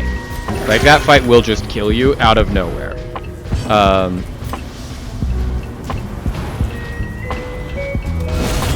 annihilated? This isn't that fight, though, because there's only the 1 crone and there was only the 1 dog, and we just killed the bone militia. Now we just have to kill this crone. But the crone can do the Curse of Vulnerability, and then the dogs do more damage against marked targets. So you can see how that would be genuinely a very frightening fight. That's called Old Lady Walking Her Dogs. Like, it's so bad that the community has actually named that fight.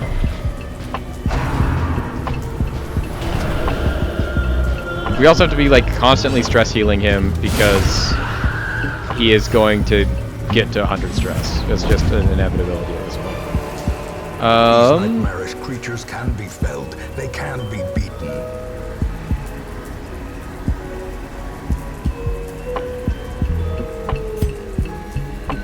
Gotta keep that. There we go. Got lucky. We got another one of these that gives us just a whole bunch of food. Reward for a task well performed. So we're back up. We don't have any risk of failing hunger checks at this point. Big scout. And that's why we didn't do the shallow grave, because we needed to have another shovel. There's our other hunger check. So we would have also been fine, because we can't get hunger checked more times than we would have to be to finish this dungeon at this point. Because we couldn't get hunger checked in this one, and we also didn't need to go to this room. Because there's nothing else going on, we'll just continue adventuring. We'll solve this trap.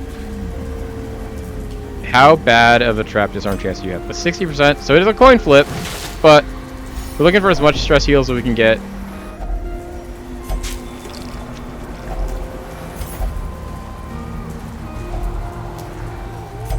And skeleton key. Take all that.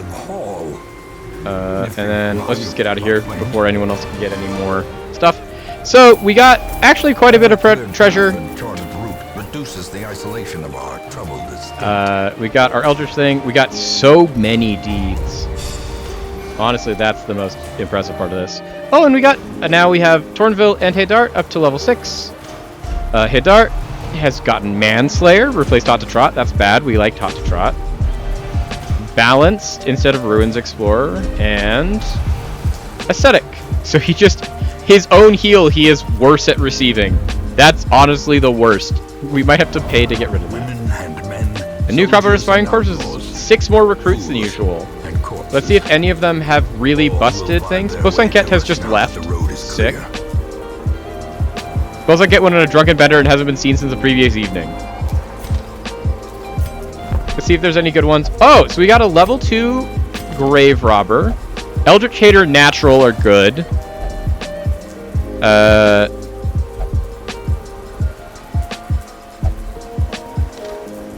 We got an Apprentice Leper.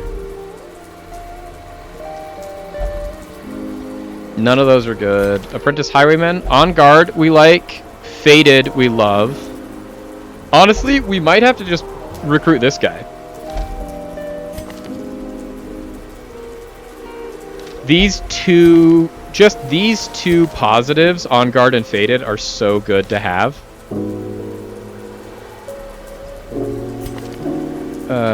Cove Scrounger, Lurker, Stress Faster, Backtracker, Cove Scrounger, Stress Eater, Nocturnal, Early Riser, Luminous. Luminous is also really good. Early Riser is also very good. Meditator. Tough Deadly, also crazy good. This guy is, I think, the best one we saw of them all. He has all of the things we want because he's, you know, level 1. So we can readjust him to have the best 4. He's got some of the good ones. We'd have to pay for him to get Clean Guns and Bandit Sense. But the fact that he just has On Guard and Faded, which is just +4 speed, +5 dodge, and then any miss can become a hit, which means that he essentially just has permanently better accuracy.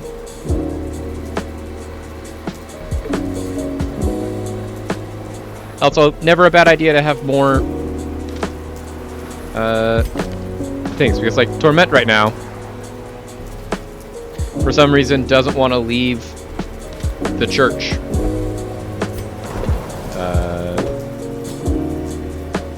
Speaking of the church, Reynald's going to go to church so that he can try and get rid of some of his stress. Thornville.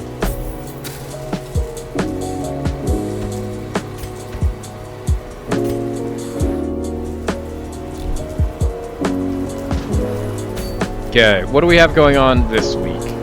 Chat. We finally got our Eldritch Ring, which is going to be very helpful. Anything that helps us kill Eldritch is going to be good. So, what's our thing that we can take our level 4s in? It would only get us a Tough Ring, which we already have Tough Ring. It's also a long veteran. I'm not a huge fan of that. Ancestor's Mustache Cream is not bad. It's a long champion, 90% of rooms. It's better than 100% of room battles. Rat Carcass we don't really want. Coven Signet we don't really want. Sunshine in the Thicket is a good town event.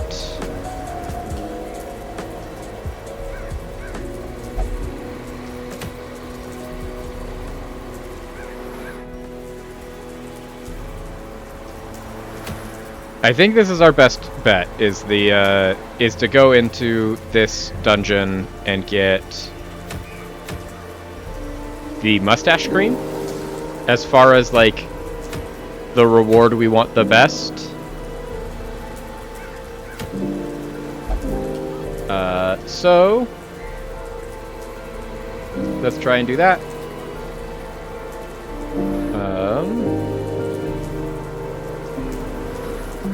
Percy's not too stressed. Lovett's not too stressed. Do we have a level 5? We can bring Tibost. We can bring Cavalier.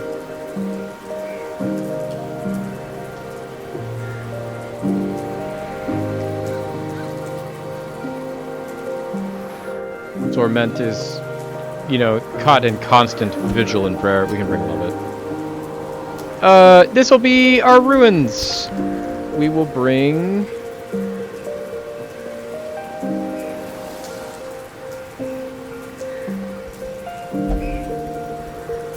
these people. Let's bring Necromancer's Collar, Unholy Slayer, Ancestor's Lantern,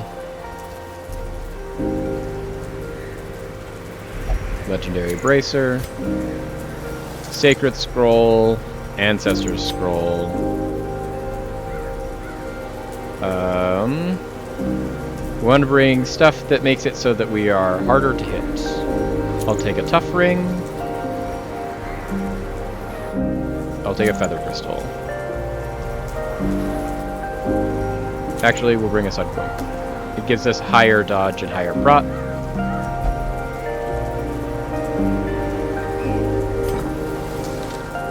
Okay.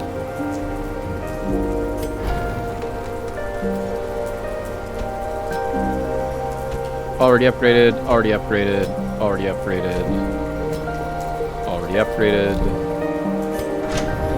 Tibos is the only one that needs to get this. This is also going to get us a whole bunch of money, which is why we're really happy to be doing it. Nothing in there that we want. Perfect. Let's go do this then. Let's go get the mustache cream, chat. We're going to go on a long ruins run again. Unfortunately, there is a chance that we can get to Thing from the Stars here, so we have to be ready for that.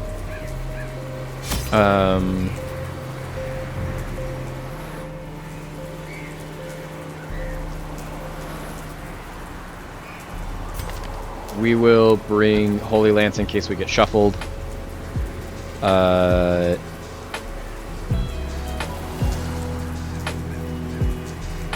We need to bring 24 food.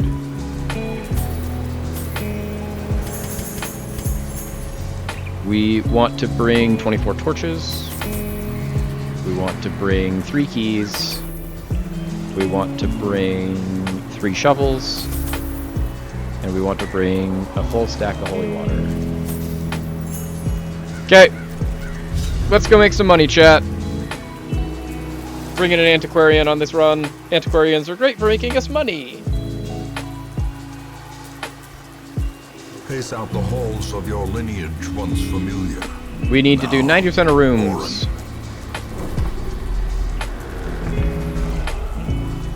Oh, we forgot to bring blood for Lovett, so we have to hope that we find blood along the way. That is unfortunate. But a blazing star is born. The unforced errors that are going to get you, chat.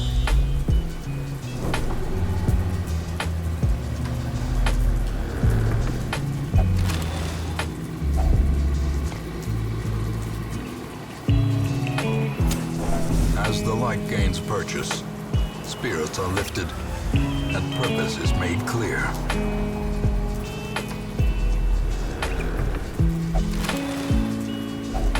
Hacks laden with loot are often low on supplies.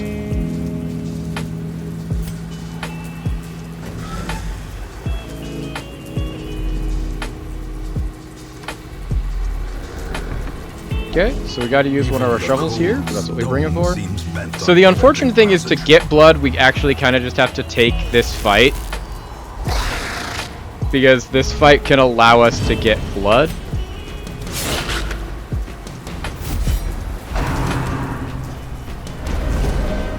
Nice dodge. Speaking of, we buff all of our dodge. Our dodge needs to go through the roof. Big dodge.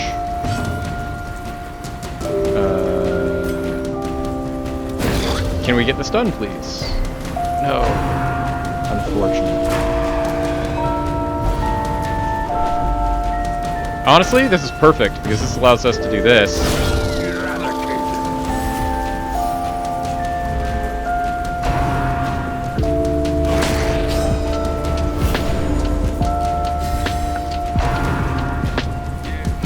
So, we get the guard here, but doesn't matter, we're going to just do a lot of damage to either one of them anyways.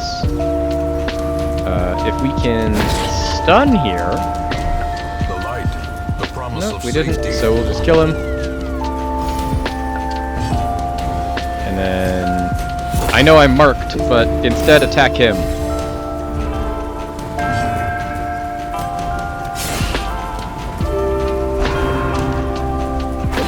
Big dodge. Love that for you, Percy. Let's heal everybody up. The flesh is knit. And there we go. So we'll take the invitation, we'll take the bus, we'll take the minor antique. We don't need the food. We don't need the jade. We didn't get any blood, which is the whole reason we took that fight. It was a completely optional fight that we took just to try and get blood, and we got no blood. But we did get a surprise here, which is nice. We dodge. We dodging. A time to perform beyond one's limits.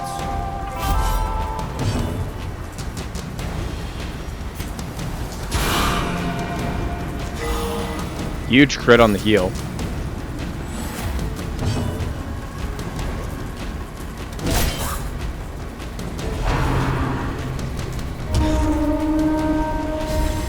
We are hoping for them to do... Okay, so this attacks everybody. Death waits for the Don't love the lapse crits. in concentration.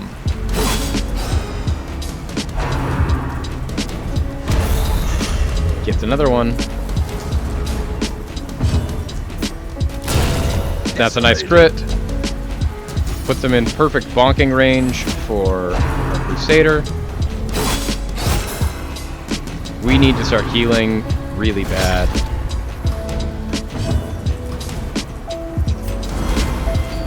Everyone The blood. get higher dodge.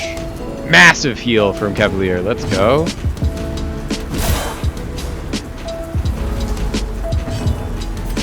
Okay, so we've killed the Bone Bearer, Maintain the offensive. killed the Crusader, we killed the other guy. There we go. Take this. These nightmarish creatures. These can rubies be are worth felt. more than any They can gold be already. beaten. Okay, so let's find an easy fight next time so we can heal, please. I know I might be asking for too much, but I really don't think I am. Well, I asked for an easy fight, and then we didn't get one. We instead got a much harder fight. The way is lit. The path is Protect clear. me. We require only I the don't want strength you to taking any follow it. damage.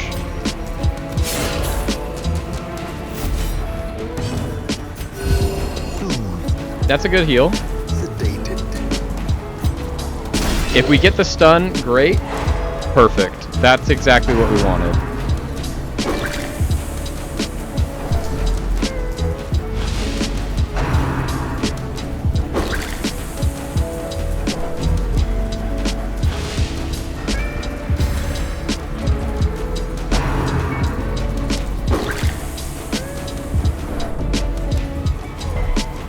Stress damage is going to be a real problem in this dungeon just because we don't have any stress heals other than our Crusader, and our Crusader is not actually a good stress healer.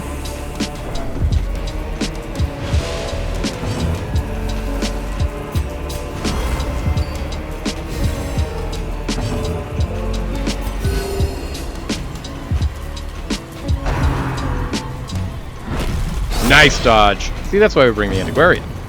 For all the dodges.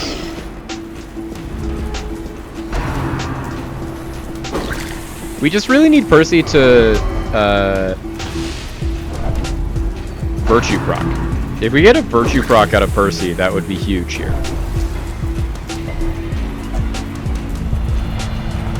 Nope, he got abusive. Perfect. Frustration and fury. More destructive than 100 cannons. It's annoying since I was going to go into the camp here Continue the onslaught. Destroy them. and start doing our stress healing, but instead...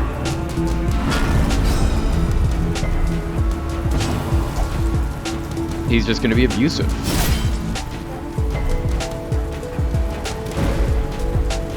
See, you hit me, but you can't even hit the enemy? What's going on here, Percy? Percy also might die here.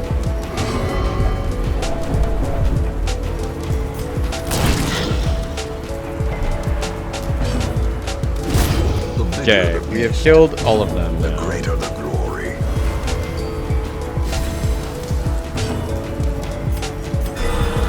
Huge. Massive crit on Percy.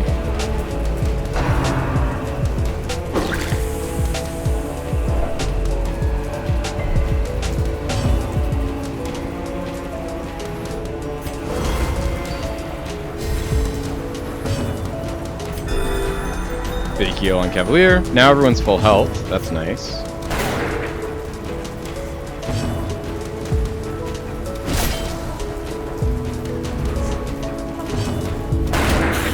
There we go. Nice damage.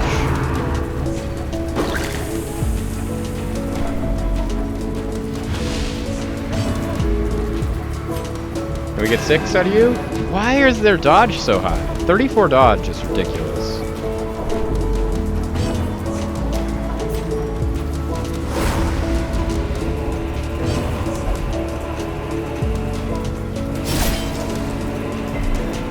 Stop hitting my Vestal. Okay, Percy has pulled them closer. Now everyone can hit them. Perfect. There we go. Done. Done, done, done, done, done. Oh, nice. As We got victories blood mount, for him. so too will resistance. Let's camp. Circle in the dark. Take this gold. The battle may yet be won. Okay, we need you to do your Zealous Vigil just so you can get minus stress. Gallows Humor, everybody?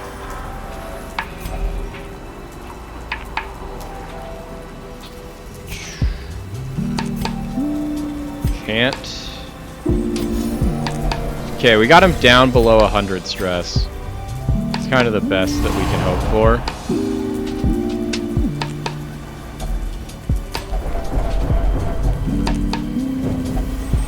Terrors may indeed stalk these shadows, but yonder, Did he just refuse to actually take his vigil?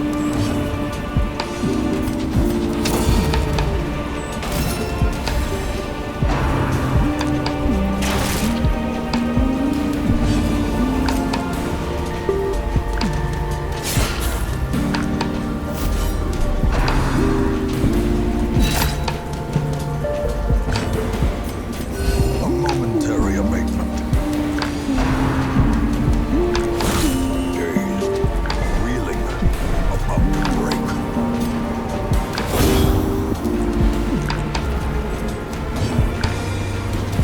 Destroyed.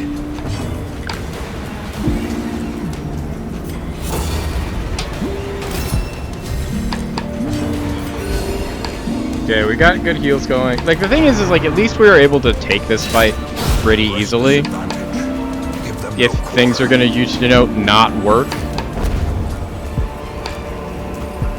Remind yourself that overconfidence is a slow and insidious killer.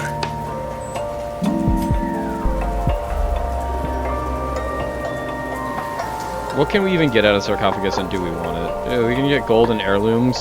Okay, sure.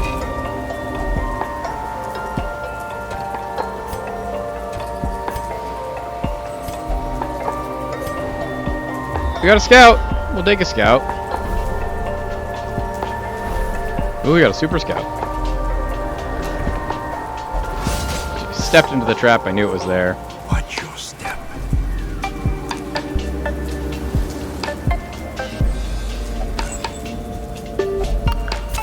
In Radiance, may we find victory.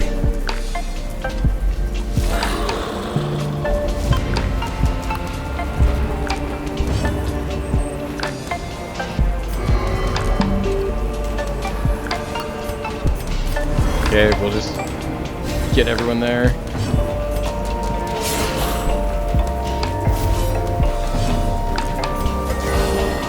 Got some good heals. There we go. That's nice. Crit, can we please get the stun? Got the stun. Perfect. We just don't want to have to deal with more than one thing at a time. Honestly, he can take 8 damage. Tizabul, the Antiquarian, can take 8 damage any day of the week that you need him to. So can Percy. Perfect. Dodge. Everyone dodge. Heals. There we go. Perfect. Rarity in the fevered pitch of battle. Big dodge. Nice. As the fiend falls, Killed the Lancer. a faint hope That's the guy that does the actual damage. Now we just got this Bone General.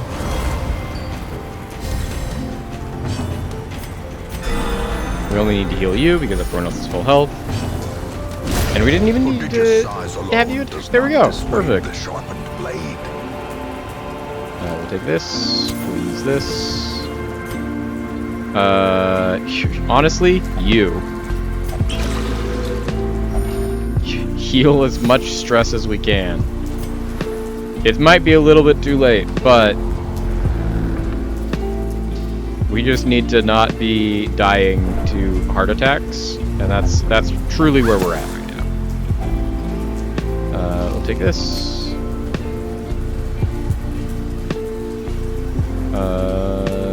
Yeah, you're good. We can do this. Disarm the trap. Can we get a scout chance? No. Heirlooms. We already have all the crests that we can carry right now.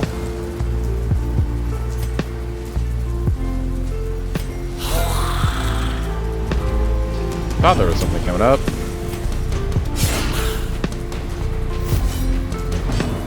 Protect me.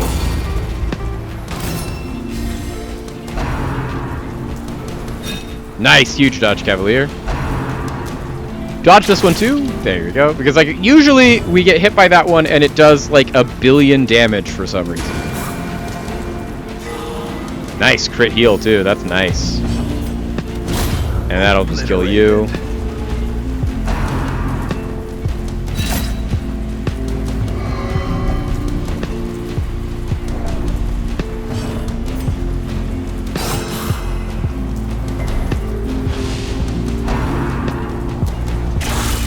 See, that's what I hate. It does that every time. It's like, yeah, I hit you for 6, but it's like also I crit you for 20 every single time.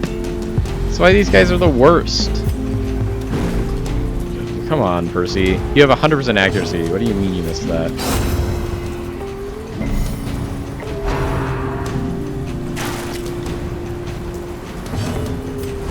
Okay, let's get the dodges going.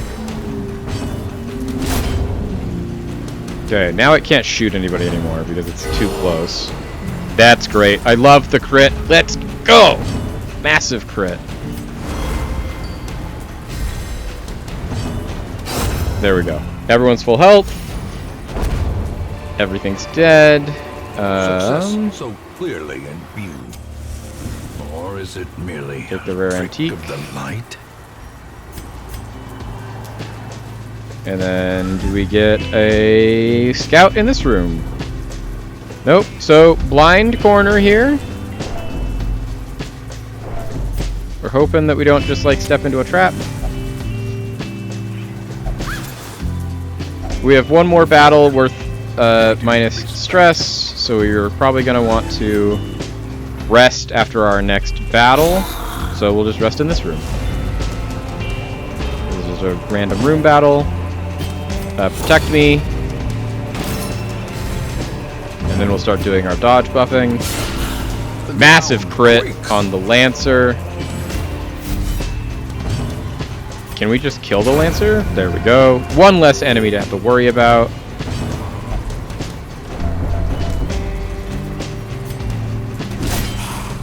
That's actually huge damage. Massive dodge, Cavalier. Let's go. Massive crit.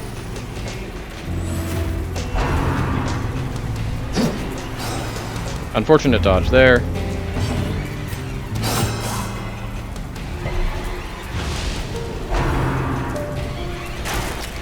Massive dodge to bow. There we go. We're finally getting the luck. We're getting the dodges.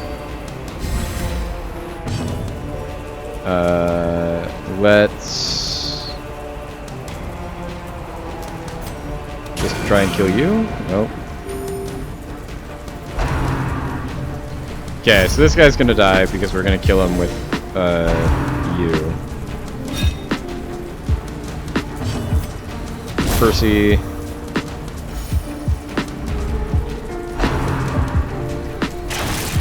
Okay, so that's not the best idea, but like it's still fine. We can get a good heal out of all this.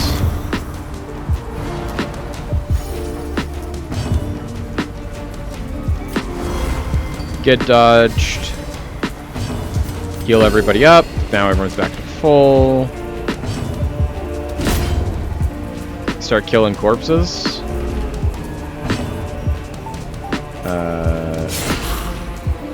There's that. Nice, huge dodge, Cavalier. Huge dodge.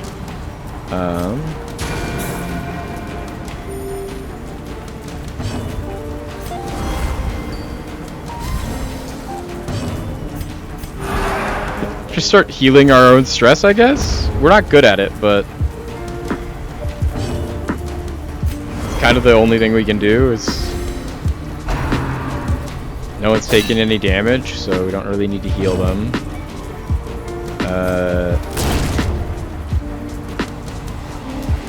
This guy can't do damage anymore. As long as we attack more than once a turn, we're usually going to be fine.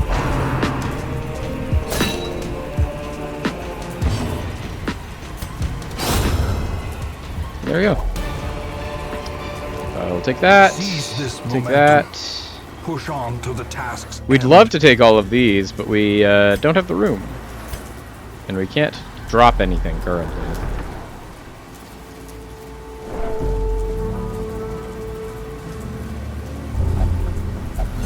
Salvage the unburned torch.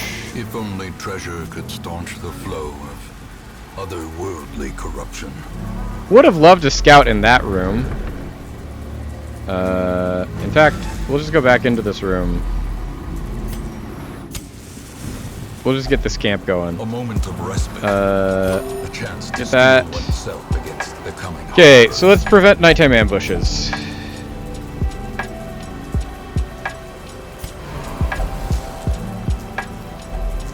Okay, he didn't want to do that.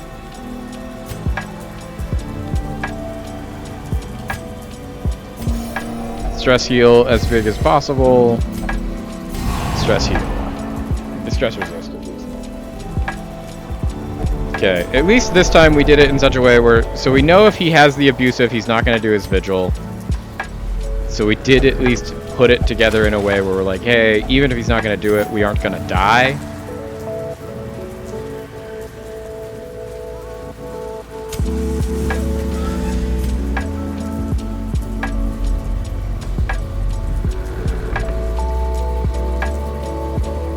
Don't need to take any extra fights. Okay, we can heal that off. We'll be fine. With a singular purpose. Oh, this is a gross fight. I hate this. This is gonna suck. Gotta kill that guy as fast as possible. Keep me alive, please. What was that crit? Unbalanced. We have to just heal you first, Percy. We know that Tibos can't take any damage.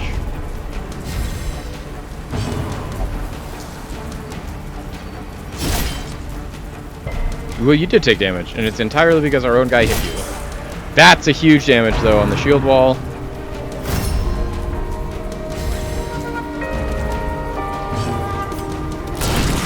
Big crit. I love that crit.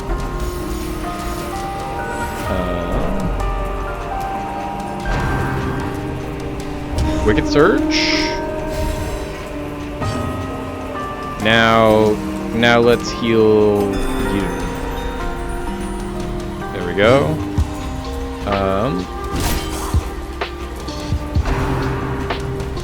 Okay. Big dodge. Huge damage. Now let's keep dodging. Let's just keep dodging. We're gonna keep buffing our dodge. Keep buffing our dodge.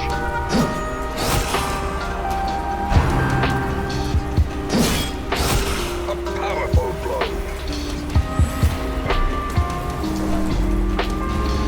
getting in the way of the soldiers. Okay. Well, we killed one of them.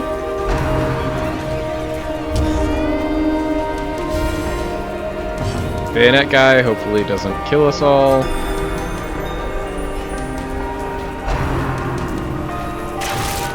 That was a lot of damage. Let's keep buffing our dodge.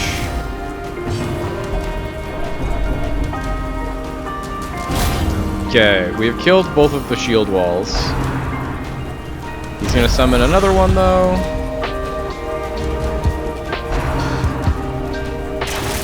Even more damage, jeez. Buff the dodge. A brilliant confluence of skill and purpose. Heal yourself because you just keep getting shot in the face.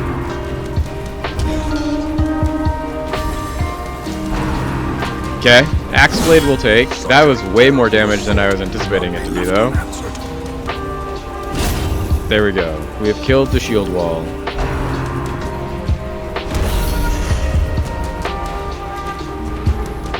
Okay, good news is we can get our next attack in on this guy.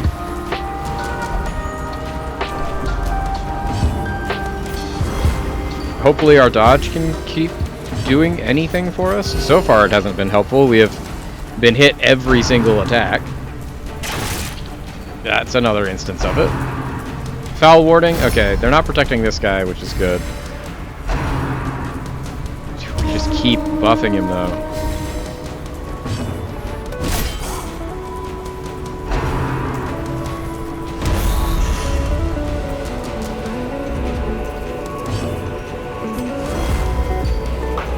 Only thing we can really do with you is try and make sure that we don't get touched. Unfortunately, we keep getting touched. Nice, big dodge. Compassion is a rarity in the fevered pitch of battle.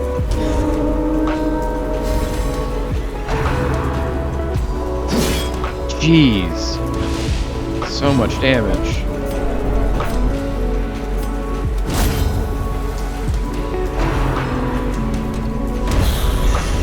This fight sucks. I hate this fight so much. We almost have the shield guy dead. 13? Sedated.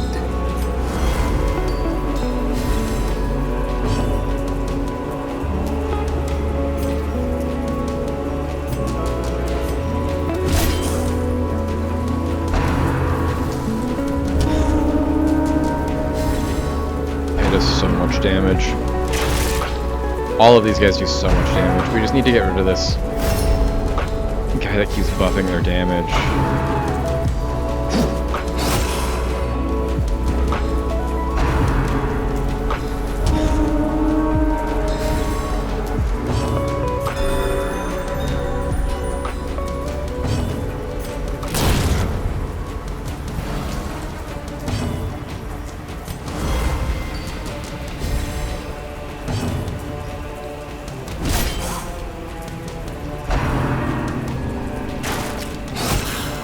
That's huge. We love that.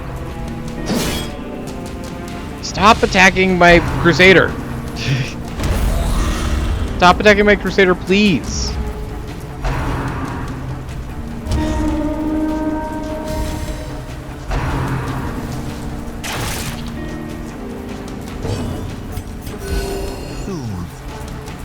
Finally, they didn't attack my Crusader, but I should have been more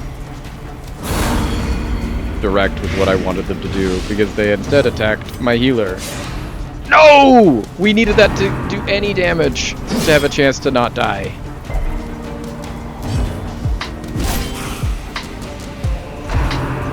Perfect. I hate that crit. That crit was annoying. That crit's very bad for us.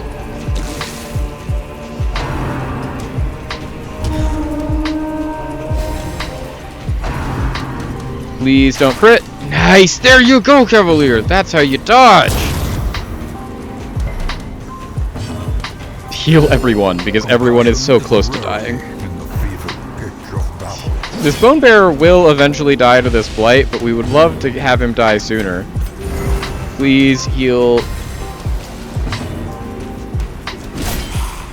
That's good damage. This fight should be easy once we can eventually kill this guy. There we go. Now this fight immediately gets so much easier. That doesn't help, but we can heal through this. Start getting the dodge up again. Okay, healing the group up. Good dodge. There we go. None of them have the damage buff anymore, which is perfect. Annihilated.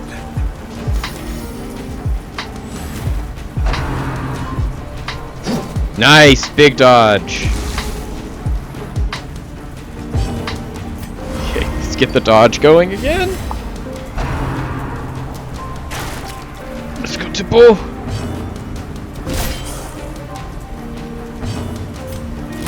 Oh, huge crit. There we go. That pulls him into the inability to do any damage range.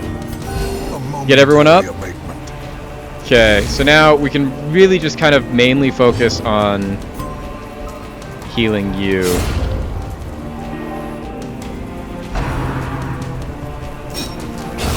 Unfortunate. Don't get the heal on.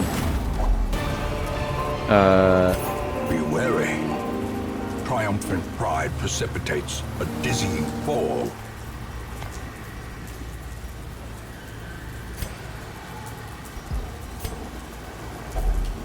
Unlock Strongbox. We can just open this, right? Yeah. It has a 25% chance of blighting us, but like, we should be fine. We don't want any of those, actually. So we're good. And now we have a hallway fight in this hallway.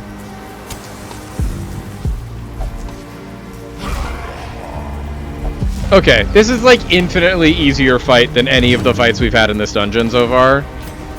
We are so in for this. This is fine. Honestly, 0 issues.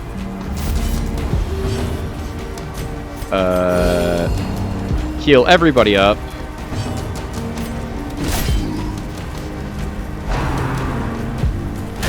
Exposed to a killing blow.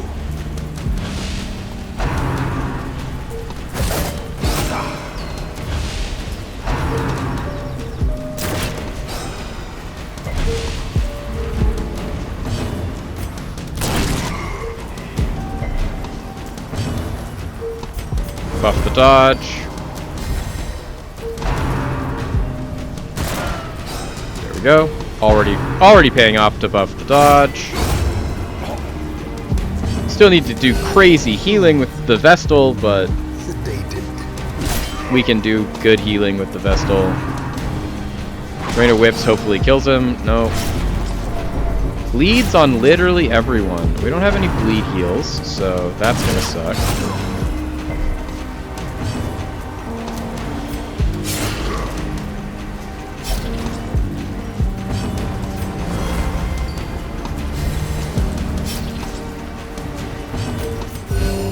Big heals.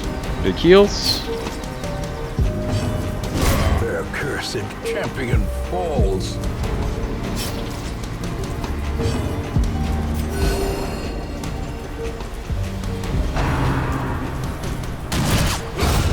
There we go. Perfect. We got out of there.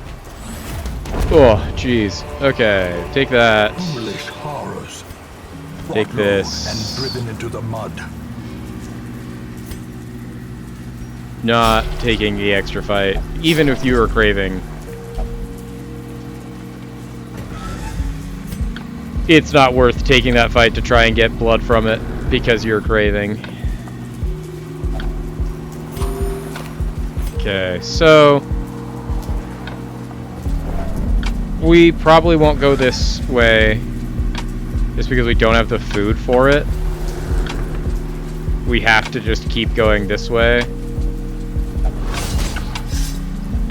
Love to see that. Ambushed by foul invention.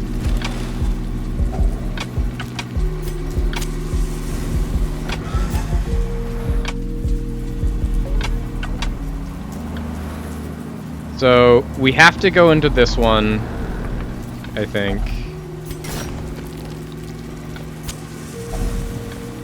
Jeez, we are gonna get very unlucky with our hunger checks.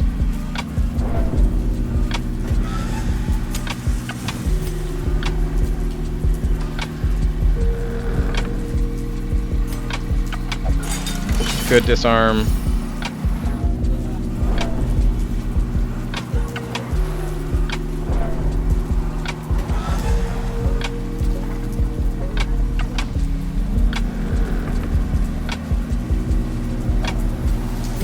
We have gotten so incredibly unlucky in our food treks. Mechanical hazards. It is possessed by incredible how unlucky we have gotten on our food checks. Okay, huge scout. We can't get food checked in this next hallway. Is like our only saving grace.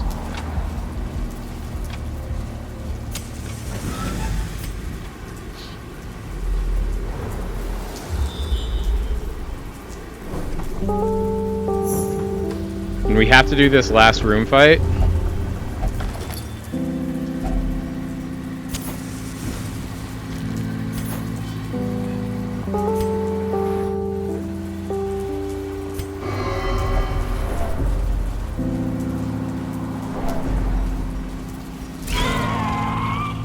Maybe this fight will have blood for us. Hate that.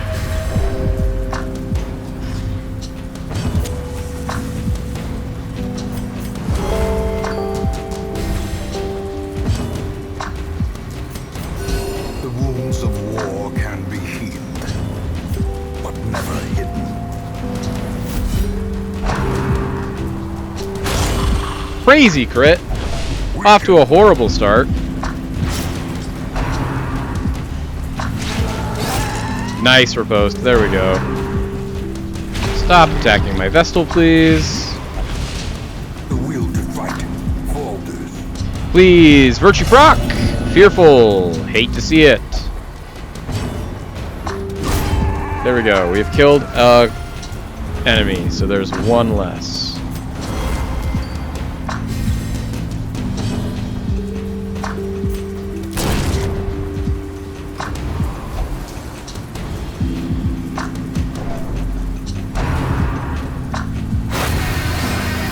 Hate that dodge.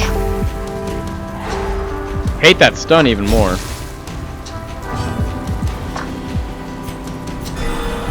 Huge crit. Let's go, Cavalier.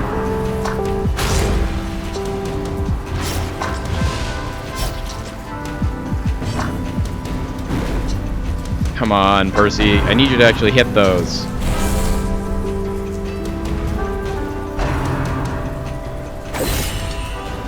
What is with all of the damage onto this poor Vestal?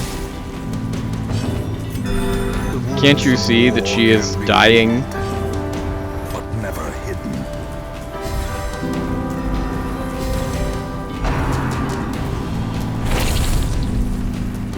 Percy is also slowly dying, but... There we go. One more down. So that was only 2 enemies. This... Oh, there you go, T-Boast. I love it. I love that for you so much.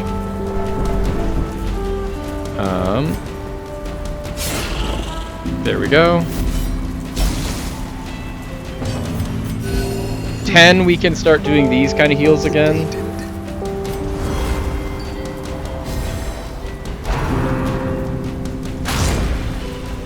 Don't give me more bleed. Gave me more bleed.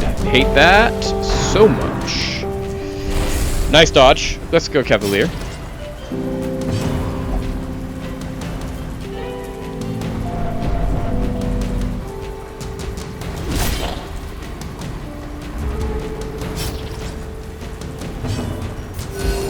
Okay, we healed everyone up.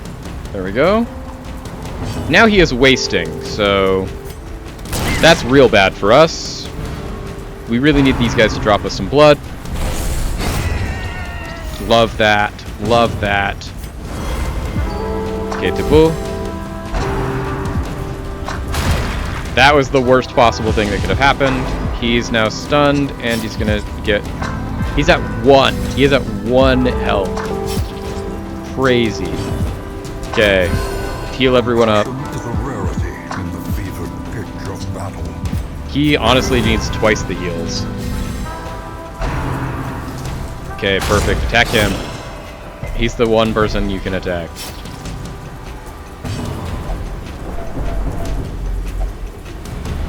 Love it. Okay, we are gonna be so Those who doomed. covet injury find it in no short supply. Here we go. A trifling victory, but a victory nonetheless. Weren't even decent enough to drop us any blood. Let's hope that this is not a bad fight. It's the same fight.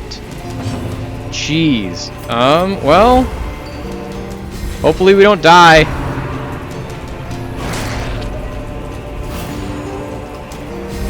This fight is not looking good for us, though. Huge dodge. Honestly, life-changing dodge there.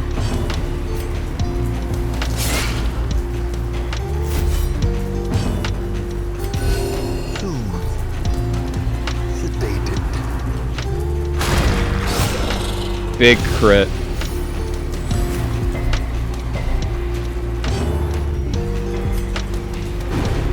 Dang it, Percy. Come on. Honestly, of anyone to take damage, Thibaut the Antiquarian is the person I want you to be hurting right now. Come on.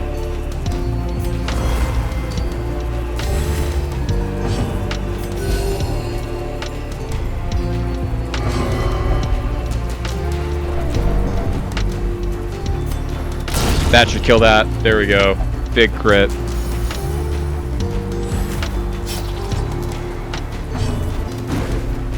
Come on, Percy. Hit a single attack.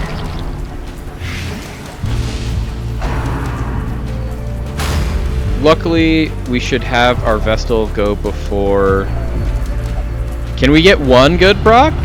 Nope, all of them have bad Brocks. Love it. Self-preservation is paramount at any cost.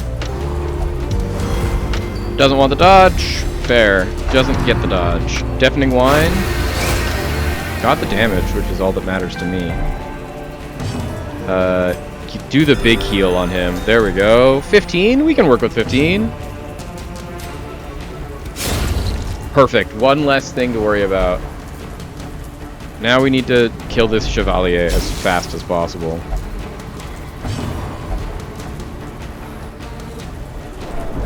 He can be stunned, so let's actually try this. There we go! Bought ourselves a turn.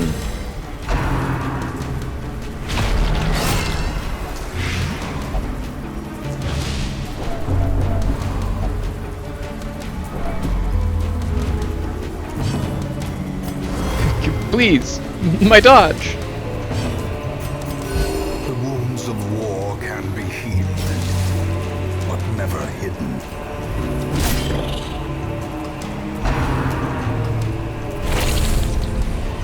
At this point, just give me the curse. There you go. We have been cursed. Okay, Percy's dead. Perched at the very precipice of oblivion.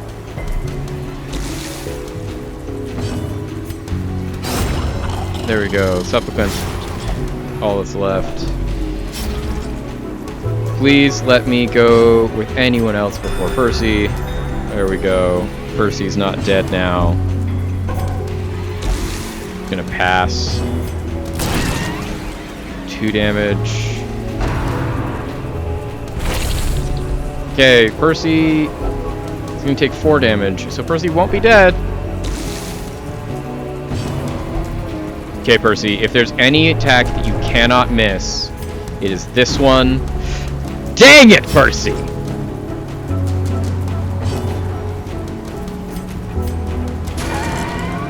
Really? Only 1 damage? Okay. Can we get a single damage? There we go. Okay, we are done with this accursed place. There's even a secret door in this place. We're not gonna go there. Like, it's just not gonna happen.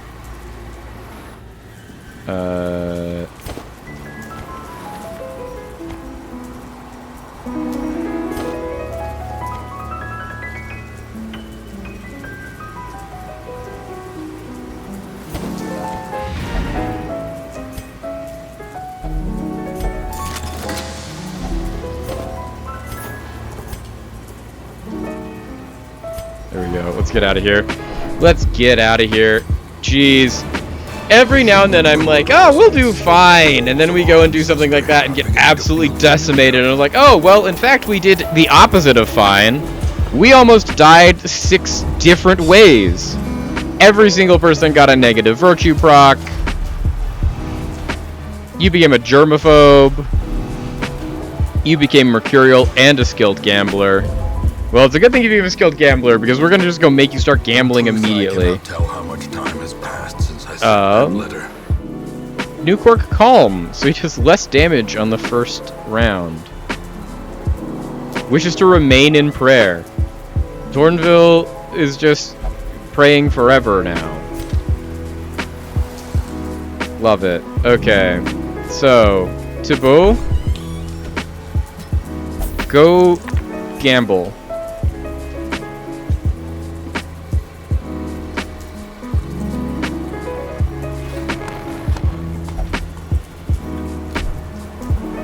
Cavalier.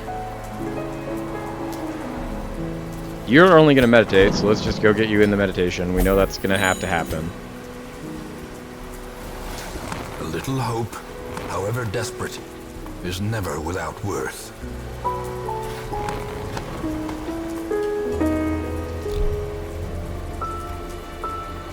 Percy may not meditate, so he will do anything other than meditate. So let's have Percy pray. Lovett doesn't care, so Lovett can meditate. Okay, well, I think that's going to be it for us today, chat. We're just going to do some more things that we have to do in town here for the last, 12 minutes, but jeez, that was a stressful way to end. Book of Sanity is good. We might go do that. We've unlocked the ability to do the Prophet, so we can go do the Prophet dungeon eventually. Go get a Sniper's Ring. Mantra of Fasting. We don't need a Berserker's Mask. We also have now hit that critical density where it might be time to start venturing forth into the courtyard to try and find the Viscount, to start making it so that we can free up all of our characters that are getting the Crimson Curse.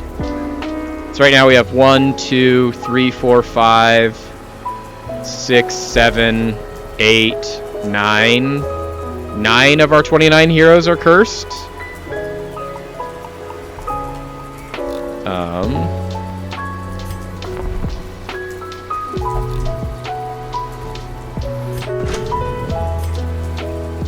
44 and 49. So we're pretty close. We're almost getting to weaponsmithing fully done.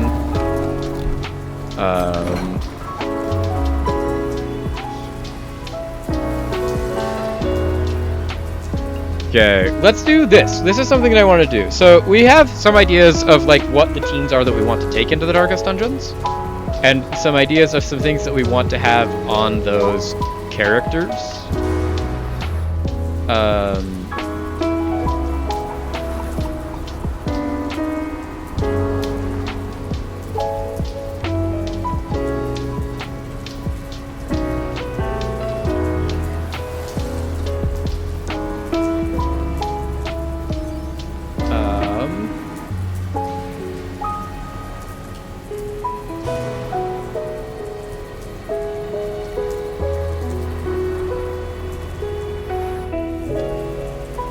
So let's look at what we want our Darkest Dungeon 1 team to be, and then what some of the things that we want to put on there. So this is going to be the team we're going to take into DD1, ideally, is we're going to bring in Ormond,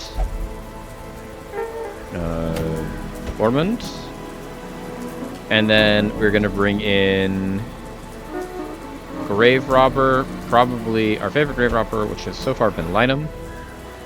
Crusader,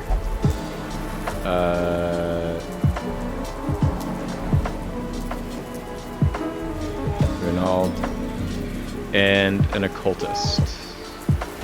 Just say Colombier for now. Although, what is Colombier? He's got Eagle Eye, Meditator, Honestly, he doesn't have anything good. So our only real good occultist is...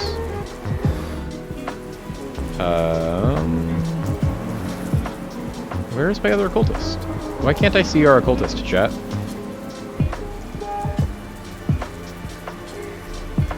Oh, it's because he's praying, isn't it?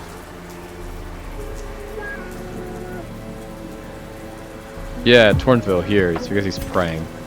But he has Warrior of Light. So this is definitely our, like... We are actually going to bring Tornville. But for right now, we could be Columbian. So this is going to be our thing. We want him to have... Pierce, Puncture... Adder's Kiss, and Serpent Sway, which is what he has. Perfect. Grave Robber, Pick to the Face, Lunge, Shadow Fade, Toxin Trickery. Slugger we love because these are 2 melee skills. Unholy Hater is probably going to be good.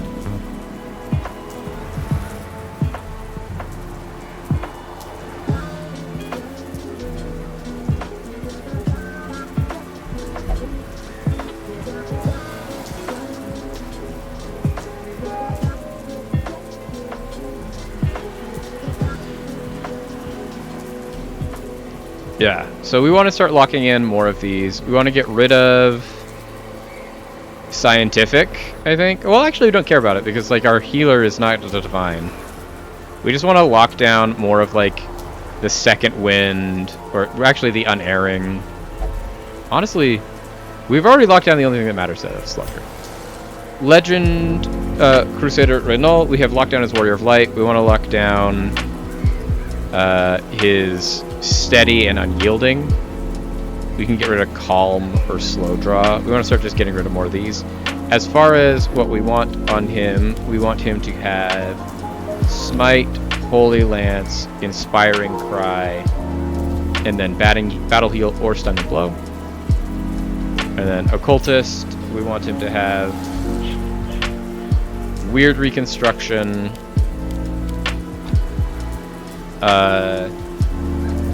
Vulnerability Hex, Weakening Curse, and Daemon's Pull. This is not our one that we want to have for that. Tornville is... who does already have all of those to level 5. He has Warrior Light. We should also probably lock in Balanced. And then we should get rid of Ascetic. So, as far as lock-ins go, let's go to starting by our activity. We know we want Reynald to have Steady. And we want him to get rid of Slow Draw.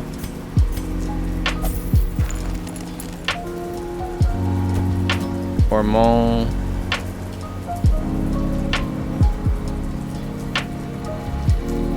Unyielding I like. Light sensitive we don't like.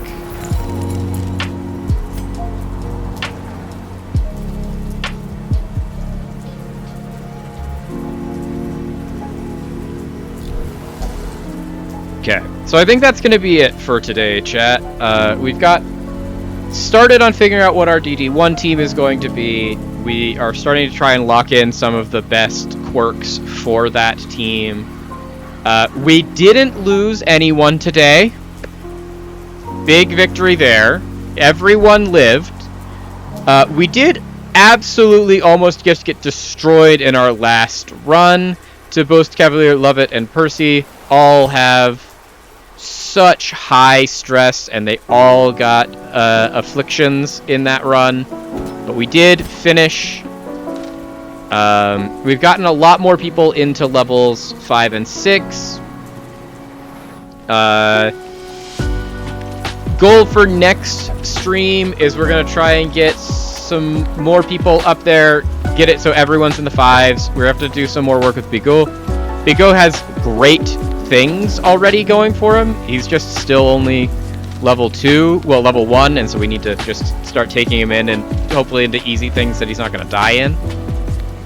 And then we are approaching the point where we are going to have to start doing the Viscount dungeon, going in, seeing what we can find out, and charting through all of that, so we can lift the veil again, heal all of our people from the Crimson Curse, and then ultimately it's because there's one more boss after that is the I think it's the Countess, who's the final dungeon of the courtyard and the final boss, and we need to get going onto that direction anyways, because we have to clear the Viscount before we can even unlock the option to get into her, and so we're gonna have to do that, and so that's probably gonna be our plan. As for the rest of that, thank you all for coming. Thank you all for watching today. It's been an absolute pleasure to be your streamer and entertainer of the day. I will be back tomorrow. Hopefully the latency issues have been fixed by then, so that we can have a little bit more of a tete-a-tete. Tomorrow is going to be Football Manager. I think it might be our last week of just Football Manager. I think we might be transitioning our Fridays to be a 2-part stream. So we'll do Football Manager at the beginning, and then we might do something else in the later evening part of the streams, starting after this week. So you won't want to miss it. We are doing absolutely fantastic in Serie B right now with Pro Vercelli. I think we have a genuine shot at finishing in the promotion places, whether that's going up in the automatic promotion or getting into the playoffs. We've been playing very, very well. We had an incredible run where we were able to beat a Serie A team to end last stream. And I think we're just going to be able to keep going strength for strength there, and eventually end up holding on to our positions towards the top of the league. The new tactic is definitely really helping with that. I am going to dip out here, though. I am getting real hungry and kind of lightheaded, and we got to go deal with that. And then I still have other things that I need to do for my other job tonight, so I want to be able to start working on that. Thanks all for checking in. I will see you all tomorrow. Peace.